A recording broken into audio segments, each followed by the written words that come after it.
ಎಲ್ಲರಿಗೂ ನಮಸ್ಕಾರ. ಮಾಡಿಕ್ academy Jamkhandi YouTube ಚಾನಲ್ಗೆ ಸ್ವಾಗತ. ನಾನು ಸುರೇಶ್ ಮಾಡಿಕ್. 23/1/2024 ಏನು PSI 545 ಪೋಸ್ಟ್ಗಳಿಗೆ ಏನು ಎಕ್ಸಾಮ್ ನಡೀತಲ್ಲ, ಅದಕ್ಕೆ ಸಂಬಂಧಪಟ್ಟಿರ್ತಕ್ಕಂಥ ಪ್ರಶ್ನೆ ಪತ್ರಿಕೆಯನ್ನು ಇವತ್ತು ಬಿಡಿಸ್ತಾ ಇದ್ದೀನಿ. ನಿನ್ನೆ ಸಮಯದ ಅಭಾವದಿಂದ ಬಿಡಿಸ್ಲಿಕ್ಕಾಗಲಿಲ್ಲ. ಇವತ್ತೇನು ಮಾಡೋಣ, ಅದ್ರ ಬಗ್ಗೆ ಅಧ್ಯಯನ ಮಾಡೋಣ. ಸೊ ಎಷ್ಟು ಪ್ರಶ್ನೆಗಳು ನಾನು ಇಲ್ಲಿವರೆಗೆ ಡಿಸ್ಕಷನ್ ಮಾಡಿದಾಗೆ ಬಂದಿದ್ದಾವೆ. ಸೊ ಜನರಲ್ ಆಗಿ ನಾನು ಡಿಸ್ಕಷನ್ ಮಾಡಿರ್ತೀನಿ, ಅವುಗಳಲ್ಲಿ ಎಷ್ಟು ಪ್ರಶ್ನೆಗಳು ಬಂದಿದ್ದಾವೆ ಅಂತ ನಾನು ಕೂಡ ಇಲ್ಲಿ ಹೇಳ್ಕೊಂಡು ಹೋಗ್ತೀನಿ, ಪ್ಲಸ್ ಆನ್ಸರ್ ಕೂಡ ಮಾಡ್ಕೊಂಡು ಹೋಗ್ತೀನಿ. ಸೊ ಮೊದಲ ಪ್ರಶ್ನೆ ಏನು ಕೇಳಿದ್ದಾರೆ ಅಂತಾರೆ, ಜೂನ್ 2023ರಲ್ಲಿ DRDO ಡಿಫೆನ್ಸ್ ರಿಸರ್ಚ್ ಆರ್ಗನೈಜೇಷನ್ ಏನಿದೆ ನಮ್ಮಲ್ಲಿ, ರಿಸರ್ಚ್ ಆ್ಯಂಡ್ ಡೆವಲಪ್ಮೆಂಟ್ ಆರ್ಗನೈಜೇಷನ್ ಅಂತ ಏನು ಕರಿತೀವಿ, ಇದೊಂದು ಭಾರತೀಯ ಸಂಶೋಧನಾ ಸಂಸ್ಥೆ. ಅಂಥ ಒಂದು ಸಂಸ್ಥೆಗೆ ಸಂಬಂಧಪಟ್ಟಿರ್ತಕ್ಕಂಥ ಒಂದು ಪ್ರಶ್ನೆ ಏನು ಕೇಳಿದ್ದಾರೆ. DRDO ಸಂಸ್ಥೆ ಏನಿದೆಯಲ್ಲ ಅದಕ್ಕೆ ಸಂಬಂಧಪಟ್ಟಿರ್ತಕ್ಕಂಥದ್ದು, ಅಂದರೆ ಕ್ಷಿಪಣಿಗಳ ಉಡಾವಣೆಯನ್ನು ಮಾಡುತ್ತದೆ. ಅಂಥ ಪ್ರಶ್ನೆ ಯಾವುದಂತಾರೆ, ಜೂನ್ 2023ರಲ್ಲಿ DRDO ಈ ಕೆಳಗಿನ ಯಾವ ಬಾಲಿಸ್ಟಿಕ್ ಕ್ಷಿಪಣಿಯ ಯಶಸ್ವಿ ಉಡಾವಣೆ ಮಾಡಿತ್ತು ಅಂತ ಕೇಳಿದ್ದಾರೆ. ಅದರಲ್ಲಿ ಅಗ್ನಿ 4, ಅಗ್ನಿ 5, ಅಗ್ನಿ ಪ್ರೈಮ್, ಅಗ್ನಿ 6 ಅಂತ ಹೇಳಿದ್ದಾರೆ. ಸೊ ಇದರಲ್ಲಿ ಆನ್ಸರ್ ಯಾವುದು ಬರ್ತದೆ ಅಂತಂದರೆ ಅಗ್ನಿ ಪ್ರೈಮ್ ಅನ್ನೋದು ಆನ್ಸರ್ ಆಗ್ತದೆ. ಅಗ್ನಿ ಪ್ರೈಮ್ ಅನ್ನೋದು ಇದಕ್ಕೆ ಸರಿಯಾದ ಉತ್ತರ. ಜವಾಹರ್ಲಾಲ್ ನೆಹರು, ಜೋಸೆಫ್ ಬ್ರೋಜ್ ಟಿಟೋ ಮತ್ತು ಡ್ಯಾಶ್ರವರು ಅಲಿಪ್ತ ಚಳವಳಿಯ ಸ್ಥಾಪಕ ಪಿತಾಮಹರು ಅಂತ ಕರೀತಾರೆ. ಭಾರತದಲ್ಲಿ ಅಲಿಪ್ತ ನೀತಿಯ ಪಿತಾಮಹ ಅಂತೇಳಿ ನಮ್ಮಲ್ಲಿ ನೆಹರು ಅವರನ್ನು ಕರೀತಾರೆ. ಸೊ ಹಾಗೆ ಇನ್ನೊಬ್ಬರು ಯಾರಂತಾರೆ, ಜೋಸೆಫ್ ಬ್ರೋಜ್ ಟಿಟೋ ಅವರನ್ನು ಕರೀತಾರೆ. ಇವರೊಟ್ಟಿಗೆ ಇನ್ನೊಬ್ಬರು ಇದ್ದಾರೆ, ಅವ್ರು ಯಾರಂತಂದರೆ ಗಮಾಲ್ ಅಬ್ದೆಲ್ ನಾಸೆರ್. ಸೊ ಅದಾದಮೇಲೆ ಚೌವೆನ್ಲಾಯ್ ಅಂತ ಕೊಟ್ಟಿದ್ದಾರೆ. ಚೌವೆನ್ಲಾಯ್ ಇವರು ಚೀನಾದ ಅಧ್ಯಕ್ಷರಾಗಿದ್ದರು. ಆದರೆ ಜವಾಹರ್ಲಾಲ್ ನೆಹರು ಒಟ್ಟಿಗೆ ಯಾವ ಒಪ್ಪಂದ ಮಾಡಿಕೊಂಡಿದ್ದಾರೆ ಅಂತಾರೆ, ಪಂಚಶೀಲ ಅಗ್ರಿಮೆಂಟು. ಭಾರತ ಮತ್ತು ಚೀನಾದ ಮಧ್ಯೆ ಆಗಿರ್ತಕ್ಕಂಥ ಪಂಚಶೀಲ ಅಗ್ರಿಮೆಂಟ್ಗೆ ಇವರು ಏನು ಮಾಡ್ತಾರೆ, ಮಹತ್ವಪೂರ್ಣದಾಗಿರ್ತಕ್ಕಂಥ ನಾಯಕತ್ವವನ್ನು ವಹಿಸಿಕೊಂಡಿರ್ತಾರೆ ಜವಾಹರ್ಲಾಲ್ ನೆಹರು ಮತ್ತು ಚೌವೆನ್ಲಾಯ್.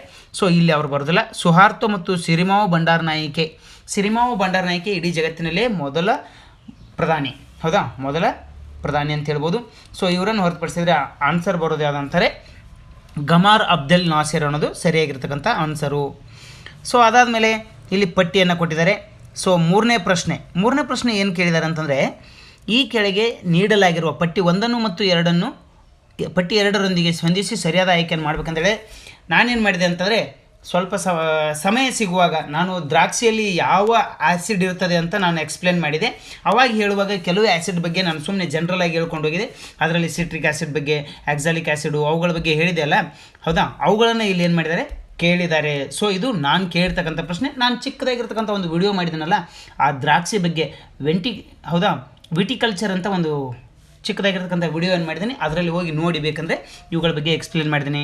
ನಿಮ್ಗೆ ಇದರಲ್ಲಿ ಯಾವುದೂ ಗೊತ್ತಿಲ್ಲ, ನನಗೆ 2 ಗೊತ್ತಿದ್ದಾವೆ ಸರ್ ಅಂತಂದರೂ ಕೂಡ ಆನ್ಸರ್ ಮಾಡ್ಬೋದು, ಹೌದಾ.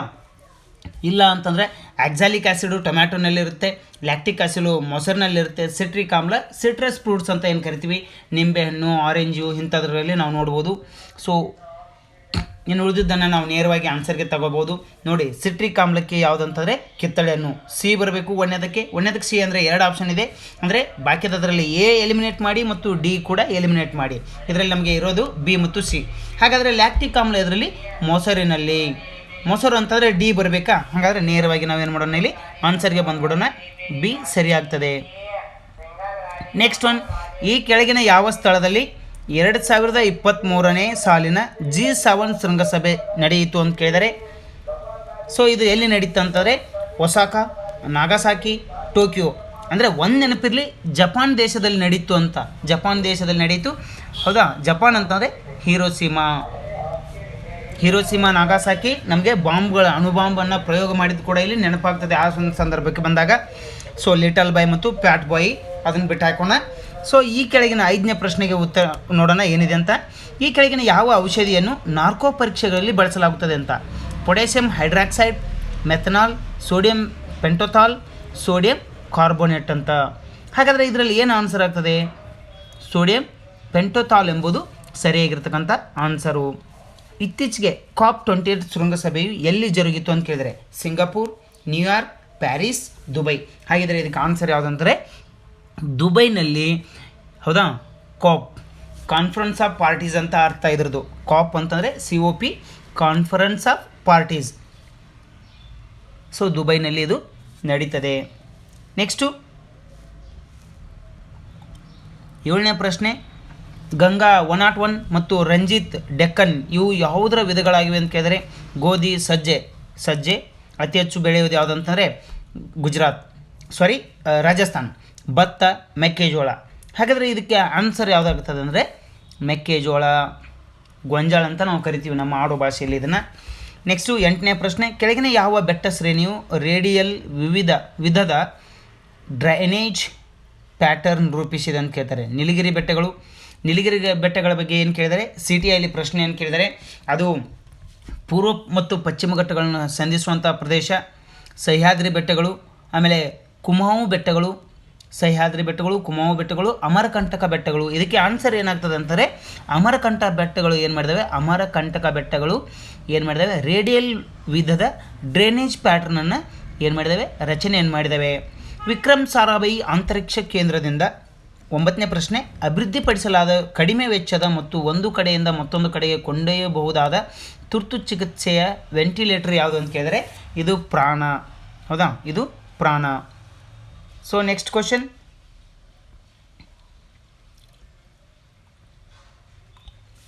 ಈ ಕೆಳಗಿನ ಯಾವ ಸಂಸ್ಥೆಯು ವರ್ಲ್ಡ್ ಎಕನಾಮಿಕ್ ಔಟ್ಲುಕ್ ಹೆಸರಿನ ಪತ್ರಿಕೆಯನ್ನು ಪ್ರಕಟಿಸುತ್ತದೆ ಅಂತ ಕೇಳಿದರೆ, ವಿಶ್ವ ಬ್ಯಾಂಕ್, ವಿಶ್ವ ಆರ್ಥಿಕ ವೇದಿಕೆ, ಅದಾದಮೇಲೆ ವಿಶ್ವಸಂಸ್ಥೆ ಅಭಿವೃದ್ಧಿ ಕಾರ್ಯಕ್ರಮ, ಅಂತಾರಾಷ್ಟ್ರೀಯ ಹಣಕಾಸು ನಿಧಿ. ಸೊ ಇದ್ರ ಬಗ್ಗೆ ಕೂಡ ಏನು ಮಾಡಿದ್ದೀನಿ, ನಾನು ಒಂದು ಬಾರಿ ಡಿಸ್ಕಷನನ್ನು ಮಾಡಿದ್ದೀನಿ. ಇದರದ್ದು ಡೀಟೇಲ್ ಕೂಡ ನಾನು ಕೊಡಲಿಕ್ಕೆ ಪ್ರಯತ್ನವನ್ನು ಮಾಡ್ತೀನಿ. ಅಂತಾರಾಷ್ಟ್ರೀಯ ಹಣಕಾಸು ನಿಧಿ ಅಥವಾ ಇಂಟರ್ನ್ಯಾಷನಲ್ ಮಾನಿಟರಿ ಫಂಡ್ ಅಂತ ನಾವೇನು ಕರಿತೀವಿ, ಅವ್ರೇನು ಮಾಡ್ತಾರೆ, ವರ್ಲ್ಡ್ ಎಕನಾಮಿಕ್ ಔಟ್ಲುಕ್ ಅಂತಕ್ಕಂಥ ವರದಿಯನ್ನು ಬಿಡುಗಡೆ ಮಾಡ್ತಾರೆ. ಇದು IAS ಅಲ್ಲಿ ಬಂದಿರತಕ್ಕಂಥ ಪ್ರಶ್ನೆ ಕೂಡ ಹೌದು. ಸೊ ನೆಕ್ಸ್ಟ್ 11ನೇ ಪ್ರಶ್ನೆ ಏನು ಕೇಳಿದಾರೆ ಅಂದರೆ, ಕರ್ನಾಟಕ ಅರಣ್ಯ ಇಲಾಖೆಯ ಭಾರತದ ವನ್ಯಜೀವಿ ಟ್ರಸ್ಟ್ನ ಸಹೋದ್ಯೋಗದೊಂದಿಗೆ ಅರಣ್ಯ ಮತ್ತು ವನ್ಯಜೀವಿಗಳಿಗೆ ಸಂಬಂಧಿಸಿದ ಅಪರಾಧವನ್ನು ಗಮನಿಸಲು ಜಾರಿಗೆ ತಂದ ವ್ಯವಸ್ಥೆ ಯಾವುದು ಅಂತ ಕೇಳಿದರೆ, ಇದರಲ್ಲಿ ಕೈಟ್, ಈಗಲ್, ಹಾಕ್ ಆ್ಯಂಡ್ ಓಲ್. ಸೊ ಇವುಗಳಲ್ಲಿ ಬರೋದಿಲ್ಲ. ಇದರಲ್ಲಿ ಯಾವುದು ಬರ್ತದೆ ಅಂದರೆ ಹಾಕ್ ಅಂದರೆ HAWK. ಇದು ಏನಿದೆ ವನ್ಯಜೀವಿಗಳಿಗೆ ಸಂಬಂಧಿಸಿದ ಅಪರಾಧವನ್ನು ಗಮನಿಸಲು ತಂದಿರತಕ್ಕಂಥ ಒಂದು ವ್ಯವಸ್ಥೆ ಅಂತ ನಾವು ಹೇಳ್ಬೋದು. ಅದಾದಮೇಲೆ 16ನೇ ಹಣಕಾಸಿನ ಆಯೋಗವು ಈ ಕೆಳಗಿನ ಯಾವ ಅವಧಿಗೆ ತನ್ನ ವರದಿಯನ್ನು ಸಲ್ಲಿಸಬೇಕು ಅಂತ ಕೇಳಿದರೆ, 2026ರಿಂದ 31ರ ಅವಧಿಗೆ ಏನು ಮಾಡ್ತೈತಿ, ಇದು ವರದಿಯನ್ನು ಸಲ್ಲಿಸುತ್ತಾ. ಸೊ ಏನು ಕೊಟ್ಟಿದ್ದಾನೆ, 27, 32, 24, 29, 25, 30 ಕೊಟ್ಟಿದ್ದಾರೆ. ಸೊ ಆಲ್ರೆಡಿ ಈಗ 15ನೇ ಹಣಕಾಸು ಆಯೋಗ ನಡೀತಾ ಇದೆ. ಸೊ 26ರಿಂದ 31 ಏನಿದೆ ಸರಿಯಾಗಿರ್ತಕ್ಕಂಥ ಆನ್ಸರು. ನೆಕ್ಸ್ಟು, ಥೈಲ್ಯಾಂಡ್ ಅತಿಥೇಯ ರಾಷ್ಟ್ರವಾಗಿದ್ದ ಕಿಂಗ್ಸ್ ಕಪ್ 23 ಫುಟ್ಬಾಲ್ ಟೂರ್ನಮೆಂಟ್ನ ವಿಜೇತರು ಯಾರಂತ ಕೇಳಿದರೆ, Iraq, Thailand, Bharat, Lebanon. So ಇದಕ್ಕೆ ಆನ್ಸರ್ ಏನಾಗ್ತದೆ ಅಂದರೆ, ಇರಾಕ್ ರಾಷ್ಟ್ರ ಕಿಂಗ್ಸ್ ಕಪ್ಪನ್ನು ಗೆದ್ದುಕೊಂಡಿದೆ. ವಿಶ್ವಕಪ್ ಹಾಕಿ ಟೂರ್ನಮೆಂಟ್ 2023ರಲ್ಲಿ ಭಾರತದ ಸ್ಥಾನವೇನು ಅಂತ ಕೇಳಿದರೆ, ಸೊ ಅದರಲ್ಲಿ ಯಾವ ಸ್ಥಾನ ಬರುತ್ತೆ ವಿಶ್ವ ಹಾಕಿ ಟೂರ್ನಮೆಂಟ್ನಲ್ಲಿ ಭಾರತದ ಸ್ಥಾನ ಅಂತಂದಾಗ ನಮಗೆ 9ನೇ ಸ್ಥಾನದಲ್ಲಿ ಇತ್ತು ಹಾಕಿ ಟೂರ್ನಮೆಂಟ್ನಲ್ಲಿ. ಈ ಕೆಳಗಿನ ಯಾವ ರಾಜ್ಯವು ತನ್ನ ರಾಜ್ಯದ ಪ್ರತಿಯೊಬ್ಬ ವ್ಯಕ್ತಿಗೂ ಕಡ್ಡಾಯವಾಗಿ ಉಚಿತ ತುರ್ತು ಚಿಕಿತ್ಸೆಯನ್ನು ಸರ್ಕಾರಿ ಮತ್ತು ಖಾಸಗಿ ಆಸ್ಪತ್ರೆಗಳಲ್ಲಿ ಒದಗಿಸಲು ಅವಕಾಶ ಕಲ್ಪಿಸಲು ಆರೋಗ್ಯ ಹಕ್ಕು ವಿಧೇಯಕವನ್ನು ಅಂಗೀಕರಿಸಿದೆ ಅಂತಂದರೆ, ನಮಗೆ ಪ್ರತಿ ಬಾರಿಯೂ ಈ ರಾಜ್ಯ ಮಾದರಿ ಆಗ್ತಾ ಇದೆ ಕೆಲವು ವಿಷಯಗಳಲ್ಲಿ. ಯಾಕಂದರೆ ಪಂಚಾಯತ್ ರಾಜ್ ವಿಷಯ ಬಂದಾಗ ಇವರೇ ಬೋಲ್ಡಾಗಿ ಸ್ಟೆಪ್ ತೊಗೊಂಡು ಮೊದಲು ಅಲ್ಲೇ ಇಂಪ್ಲಿಮೆಂಟ್ ಮಾಡಿದ್ದು ನಾಗೂರ್ ಎಂಬಲ್ಲಿ. ಅದಾದಮೇಲೆ ಮತ್ತೆ ಪಂಚಾಯತಿ ಎಲೆಕ್ಷನ್ಗಳಿಗೆ ನಿಲ್ಲುವವರಿಗೆ ಅಟ್ಲೀಸ್ಟ್ ಕ್ವಾಲಿಫಿಕೇಷನ್ ಇರಲಿ ಅಂಥೇಳಿ ಕಾಯ್ದೆಯನ್ನು ಜಾರಿಗೆ ತಂದವರು ಯಾರಂದರೆ ಅದೇ ರಾಜ್ಯದವರು. ಅಂತಂದರೆ ಈಗ ನಾನು ಯಾವ ರಾಜ್ಯದ ಬಗ್ಗೆ ಮಾತಾಡ್ತಾ ಇದ್ದೀನಿ ಅಂತಂದರೆ ನಿಮಗೆ ಅರ್ಥ ಆಗಿದೆ ಅಂತ ಅಂದ್ಕೋತೀನಿ. ಹಾಗಾದರೆ ಆರೋಗ್ಯದ ಹಕ್ಕು ಕೂಡ ಅವರೇ ಜಾರಿಗೆ ತಂದಿದ್ದು. ಈಗ ಇತ್ತೀಚೆಗೆ ವಿಧೇಯಕ ಮಂಡಿಸಿರೋದು ಅದು ಬೇರೆ ಯಾವ ರಾಜ್ಯನೂ ಅಲ್ಲ, ಭಾರತದ ಅತ್ಯಂತ ದೊಡ್ಡ ರಾಜ್ಯ ಆಗಿರ್ತಕ್ಕಂಥ ರಾಜಸ್ಥಾನ ಅಂತ ನಾವು ಹೇಳ್ಬೋದು. ನೆಕ್ಸ್ಟ್ ಕ್ವಶನ್ ಏನು ಕೊಟ್ಟಿದ್ದಾರೆ ಅಂತಂದರೆ, 16ನೇ ಪ್ರಶ್ನೆ ಸ್ವಲ್ಪ ಬ್ಲರ್ ಆಗಿದೆ. ಈ ಕೆಳಗಿನ ಯಾವ ಖನಿಜದ ಆಕ್ಸೈಡ್, ಹೌದಾ, ಆಕ್ಸೈಡ್ ಏನಾಗುತ್ತೆ, ಅದು ಮರಳತೆಗಳಿಗೆ ನೇರಳೆ ಬಣ್ಣವನ್ನು ನೀಡುತ್ತದೆ ಅಂತ ಕೇಳಿದರೆ, ಮಡಕೆಗಳಿಗೆ ನೇರಳೆ ಬಣ್ಣವನ್ನು ನೀಡುತ್ತದೆ ಅಂತ. ಹೌದಾ, ಯಾಕೆ ಹಾಗೆ ನೀಡ್ತದೆ? ಮ್ಯಾಂಗ್ನೀಸ್ ಡೈಆಕ್ಸೈಡ್, ತಾಮ್ರದ ಆಕ್ಸೈಡ್, ಸೋಡಿಯಂ ಆಕ್ಸೈಡ್, ಸೀಸದ ಆಕ್ಸೈಡ್. ಹಾಗಾದರೆ ಇದು ಮಡಿಕೆಗಳಿಗೆ ಅದು ಬಣ್ಣವನ್ನು ನೇರಳೆ ಬಣ್ಣ ನೀಡಲಿಕ್ಕೆ ಯಾವುದು ಕಾರಣೀಭೂತ ಆಗ್ತದೆ ಅಂದರೆ, ಇದರಲ್ಲಿ ಮ್ಯಾಂಗ್ನೀಸ್ ಡೈಆಕ್ಸೈಡಿಂದ ಏನಾಗುತ್ತಾ ಕಲರ್ ಚೇಂಜ್ ಆಗುತ್ತಾ. ರಕ್ತದ ಗುಂಪಿನ ವರ್ಗೀಕರಣವನ್ನು ಯಾರು ನೀಡಿದರು ಅಂತ ಕೇಳಿದರೆ, ಸೊ ಡ್ಯಾನಿಯಲ್ ಕುಪೆರ್ಸ್, ಲ್ಯಾನ್ಸ್ ಪೈನರ್, ಆಮೇಲೆ ವಿಲಿಯಂ ಹಾರ್ವೆ, ಪ್ಯಾಡಿಸನ್. ವಿಲಿಯಂ ಹಾರ್ವೆ ಏನು ಮಾಡಿದ್ದಾರೆ, ರಕ್ತ ಪರಿಚಲನೆ ಬಗ್ಗೆ ಏನು ಮಾಡಿದ್ದಾರೆ, ಇವರು ಅಧ್ಯಯನವನ್ನು ಮಾಡಿದ್ದಾರೆ. ಸೊ ಆದರೆ ವರ್ಗೀಕರಣ ಮಾಡಲಿಲ್ಲ, ರಕ್ತದ ಗುಂಪುಗಳನ್ನು ವರ್ಗೀಕರಣ ಮಾಡಲಿಲ್ಲ. ಸೊ ಇದರಲ್ಲಿ ಆನ್ಸರ್ ಏನಾಗ್ತದೆ, ಲ್ಯಾನ್ಸ್ ಸ್ಟೈನರ್ ಅನ್ನೋದು ಸರಿಯಾಗಿರ್ತಕ್ಕಂಥದ್ದು. ಕಂಪ್ಯೂಟರ್ ಮೌಸನ್ನು ಕಂಡುಹಿಡಿದವರು ಯಾರು ಅಂತ ಕೇಳಿದರೆ ಡೊನಟ್ ಬಂಕಿ, David Alter, Douglas Carl Engelbart, doctor Dennis Gabor ಅಂತ ಇದೆ. ಇದರಲ್ಲಿ ಬಿ ಆನ್ಸರ್ ಕರೆಕ್ಟ್ ಇದೆ. ಡಗ್ಲಾಸ್ ಕಾರ್ಲ್ ಇಂಗೆಲ್ಬರ್ಟ್ ಅವ್ರು ಏನು ಮಾಡಿದ್ದಾರೆ, ಕಂಪ್ಯೂಟರ್ನಲ್ಲಿ ಬಳಕೆ ಮಾಡ್ತಕ್ಕಂಥ ಇನ್ಪುಟ್ ಸಾಧನ, ಹೌದಾ, ಇನ್ಪುಟ್ ಸಾಧನ ಮೌಸನ್ನು ಕಂಡುಹಿಡಿತಾರೆ. ಎಥರ್ನೆಟ್ ವ್ಯವಸ್ಥೆಯು ಈ ಕೆಳಗಿನ ಯಾವ ತಂತ್ರಜ್ಞಾನ ಬಳಸಿಕೊಳ್ಳುತ್ತದೆ ಅಂತ ಕೇಳಿದರೆ star, ring, bus and tree. So ಹೌದಾ, ಇದು ಎಥರ್ನೆಟ್ ಏನು ಬಳಕೆ ಮಾಡಿಕೊಳ್ಳುತ್ತೆ ಅಂತಂದರೆ ಬಸ್ಸನ್ನು ಬಳಕೆ ಮಾಡಿಕೊಳ್ಳುತ್ತಾ. ಫೈಬರ್ನ ಮೂಲಕ ಬೆಳಕು ಚಲಿಸಿದಾಗ ಸಿಗ್ನಲ್ ಪವರ್ ಕಳೆದು ಹೋಗುವುದಕ್ಕೆ ಏನೆಂದು ಕರೆಯುತ್ತಾರೆ ಅಂತ ಕೇಳಿದರೆ ಕ್ಷೀಣಿಸುವಿಕೆ, ಪ್ರಸರಣ, ಚದುರುವಿಕೆ ಮತ್ತು ಅಡಚಣೆ.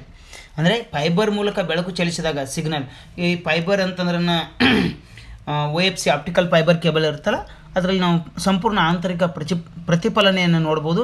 ಸೊ ಹಾಗೆ ಇದರಲ್ಲಿ ಸಿಗ್ನಲ್ ಏನಾದರೂ ಒಂದು ವೇಳೆ ಕಳೆದು ಹೋದರೆ ಏನು ಅಂತ ಕರಿತೀವಿ ಅಂತಂದರೆ ಇದಕ್ಕೆ ನಾವು ಕರೆಯೋದು ಕ್ಷೀಣಿಸುವಿಕೆ, ಕಡಿಮೆಯಾಗಿಸುವುದು, ಹೌದಾ, ಡಿಕ್ಲೈನ್ ಅಂತ ನಾವು ಹೇಳ್ಬೋದು. ಸೊ 1967ರಲ್ಲಿ ಕುವೆಂಪುರವರ ಈ ಕೆಳಗಿನ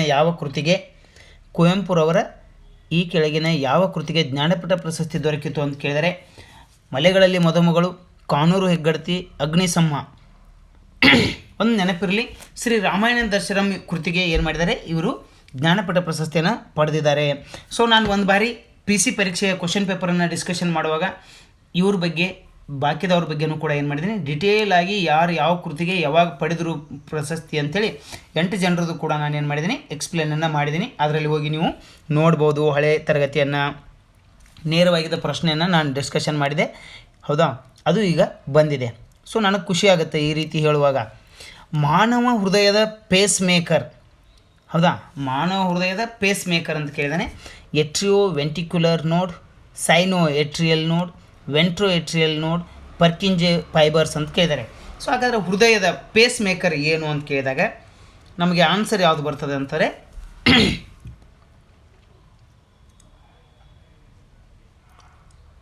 ಸೈನೋ ಎಟ್ರಿಯಲ್ ನೋಡು ಸರಿಯಾಗಿರ್ತಕ್ಕಂಥದ್ದು. ನೆಕ್ಸ್ಟ್ ಒನ್, ಸುಸೈಡ್ ಬ್ಯಾಗ್ ಎಂದು ಕರೆಯಲ್ಪಡುವ ಪ್ರಾಣಿಯ ಕೋಶದ ಈ ಭಾಗವು ಲೈಸೋಸೋಮ್, ರೈಬೋಸೋಮ್, ಮೈಟೋಕಾಂಡ್ರಿಯಾ, ಸೆಂಟ್ರೋಸೋಮ್.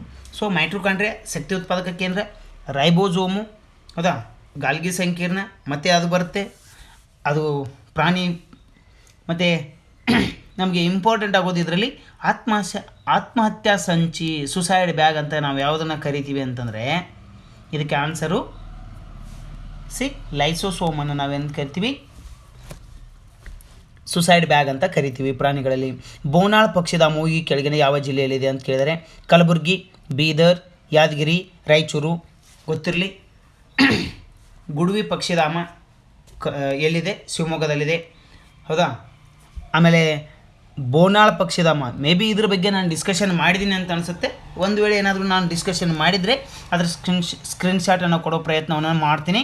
ಮಾಡಿರಲಿಲ್ಲ ಅಂದರೂ ಕೂಡ ತೊಂದರೆ ಇಲ್ಲ. ಆಲ್ಮೋಸ್ಟ್ ನಾನು ಈ ಪಕ್ಷಿಗಳ ಬಗ್ಗೆ ಯಾವೆಲ್ಲೋ ಒಂದು ಬಾರಿ ಎಲ್ಲೋ ಡಿಸ್ಕಷನ್ ಮಾಡಿದ್ದೀನಿ, ಯಾವೆಲ್ಲ ಪಕ್ಷಿಧಾಮಗಳಿದ್ದಾವೆ, ಗುಡುವಿ ಬಗ್ಗೆ, ಮಂಡಗದ್ದೆ ಬಗ್ಗೆ, ಹೌದಾ, ಬೋನಾಳ್ ಪಕ್ಷಿಧಾಮದ ಬಗ್ಗೆ ನಾನು ಒಂದು ಕಡೆಗೆಲ್ಲೋ ಡಿಸ್ಕಷನ್ ಮಾಡಿದ್ದೀನಿ. ಅದನ್ನು ನೋಡಿ ಸ್ಕ್ರೀನ್ಶಾಟ್ ಕೊಡೋ ಪ್ರಯತ್ನ ಕೂಡ ಮಾಡ್ತೀನಿ ನಿಮಗೆ. ಸೊ ನೆಕ್ಸ್ಟು, ಇಲಾನ್ ಮಸ್ಕ್ ರವರು ಮಂಗಳ ಗ್ರಹಕ್ಕೆ ಕಳುಹಿಸಲು ಸಿದ್ಧಪಡಿಸುತ್ತಿರುವ ಪುನರ್ಬಳಕೆಯ ಗಗನಯಾನ ವ್ಯವಸ್ಥೆ ಯಾವುದು ಅಂತ ಕೇಳಿದ್ರೆ ಸ್ಪೇಸ್ಶಿಪ್, ಸ್ಟಾರ್ಶಿಪ್, ಏರ್ಶಿಪ್, ಮಾರ್ಸ್ಶಿಪ್.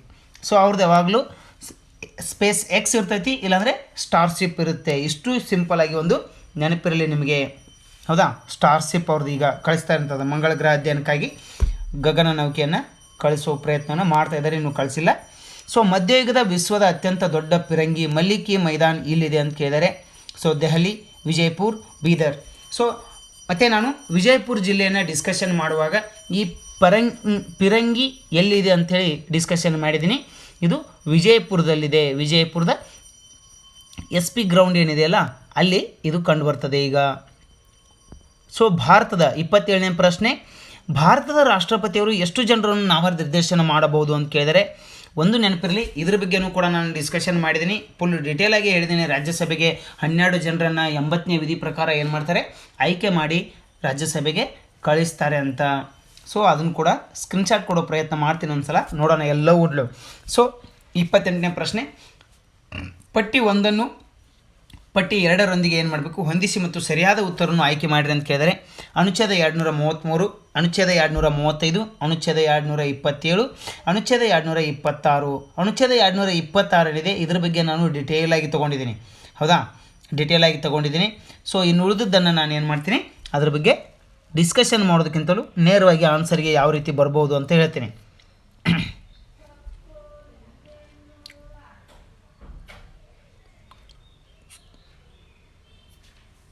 ಸೊ ಇದರಲ್ಲಿ ಆನ್ಸರ್ ಏನು ಬರ್ತದೆ ಅಂದರೆ, ಅನುಚ್ಛೇದ 233 ಒಂದು ಏನು ಹೇಳ್ತದೆ ಅಂತಂದರೆ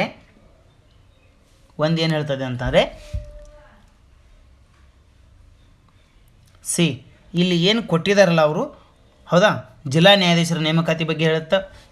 ಸೊ ಅದಾದಮೇಲೆ ನಮಗೆ ನೆಕ್ಸ್ಟು ಅನುಚ್ಛೇದ 235 ಅಧೀನ ಕೋರ್ಟ್ಗಳ ಮೇಲಿನ ನಿಯಂತ್ರಣದ ಬಗ್ಗೆ ಹೇಳುತ್ತಾ. ಸೊ ಅನುಚ್ಛೇದ 227 ರಾಜ್ಯದ ಎಲ್ಲ ಕೋರ್ಟುಗಳ ಮೇಲ್ವಿಚಾರಣೆ ಕುರಿತು ಉಚ್ಚ ನ್ಯಾಯಾಲಯಕ್ಕಿರುವ ಅಧಿಕಾರದ ಬಗ್ಗೆ ಹೇಳುತ್ತಾ. ಅನುಚ್ಛೇದ 226 ಕೆಲವು ಪ್ರಕಾರದ ರಿಟ್ಗಳನ್ನು ಜಾರಿಗೊಳಿಸಲು ಉಚ್ಚ ನ್ಯಾಯಾಲಯಕ್ಕಿರುವ ಅಧಿಕಾರದ ಬಗ್ಗೆ ಹೇಳುತ್ತಾ. ಸೊ ಹಾಗಾದರೆ ಇದು ಏನಾಗುತ್ತೆ ಅಂದರೆ ABCD ಸರಿ ಆಗ್ತದೆ. ನೆಕ್ಸ್ಟ್, ಕೆಳಗಿನ ಯಾವ ಸಂಗೀತ ವಾದ್ಯವು ದೊರೈಸ್ವಾಮಿ ಅಯ್ಯಂಗಾರ್ ಅವರಿಗೆ ಸಂಬಂಧಿಸಿದೆ? So santoor, tabla, Veena, harmonium. So ಹಾಗಾದರೆ ಇದಕ್ಕೆ ಆನ್ಸರ್ ಯಾವುದಾಗ್ತದೆ, ವೀಣಾ ಎಂಬುದು ಆನ್ಸರ್ ಸರಿಯಾಗುತ್ತೆ ದೊರೆಸ್ವಾಮಿ ಅವರಿಗೆ. ಕೆಳಗಿನ ಯಾವ ಅನುಚ್ಛೇದದ ಮತ್ತು ವಿಷಯ ತಪ್ಪಾಗಿ ಹೊಂದಾಣಿಕೆಯಾಗಿದೆ ಅಂತ ಕೇಳಿದರೆ, ಸೊ 243 ರಾಜ್ಯ ಚುನಾವಣಾ ಆಯೋಗ, 243 ರಾಜ್ಯ ಹಣಕಾಸು ಆಯೋಗ, 243 ಪಂಚಾಯಿತಿ ಚುನಾವಣೆಗಳಲ್ಲಿ ಮತದಾನ ಮಾಡಲು ಇರಬೇಕಾದ ಅರ್ಹತೆ, 243 ಜಿಲ್ಲಾ ಯೋಜನಾ ಸಮಿತಿ ರಚನೆ ಬಗ್ಗೆ ಹೇಳುತ್ತೆ. ಹಾಗಿದ್ರೆ ಇದರಲ್ಲಿ ಯಾವುದು ತಪ್ಪಾಗಿದೆ ಅಂತ ಕೇಳಿದರೆ, ಹೊಂದಾಣಿಕೆ ಆಗಿರುವುದು ತಪ್ಪಾಗಿದೆ ಅಂತಂದರೆ ಇಲ್ಲೇನು ಮಾಡಿದರೆ 243 ಪಂಚಾಯಿತಿ ಚುನಾವಣೆಗಳಲ್ಲಿ ಮತದಾನ ಮಾಡಲು ಇರಬೇಕಾದ ಅರ್ಹತೆ ಬಗ್ಗೆ ಅಂತ ಏನು ಕೊಟ್ಟಿದ್ದಾರೆ, ಅದು ತಪ್ಪಾಗಿ ಹೊಂದಾಣಿಕೆಯಾಗಿದೆ.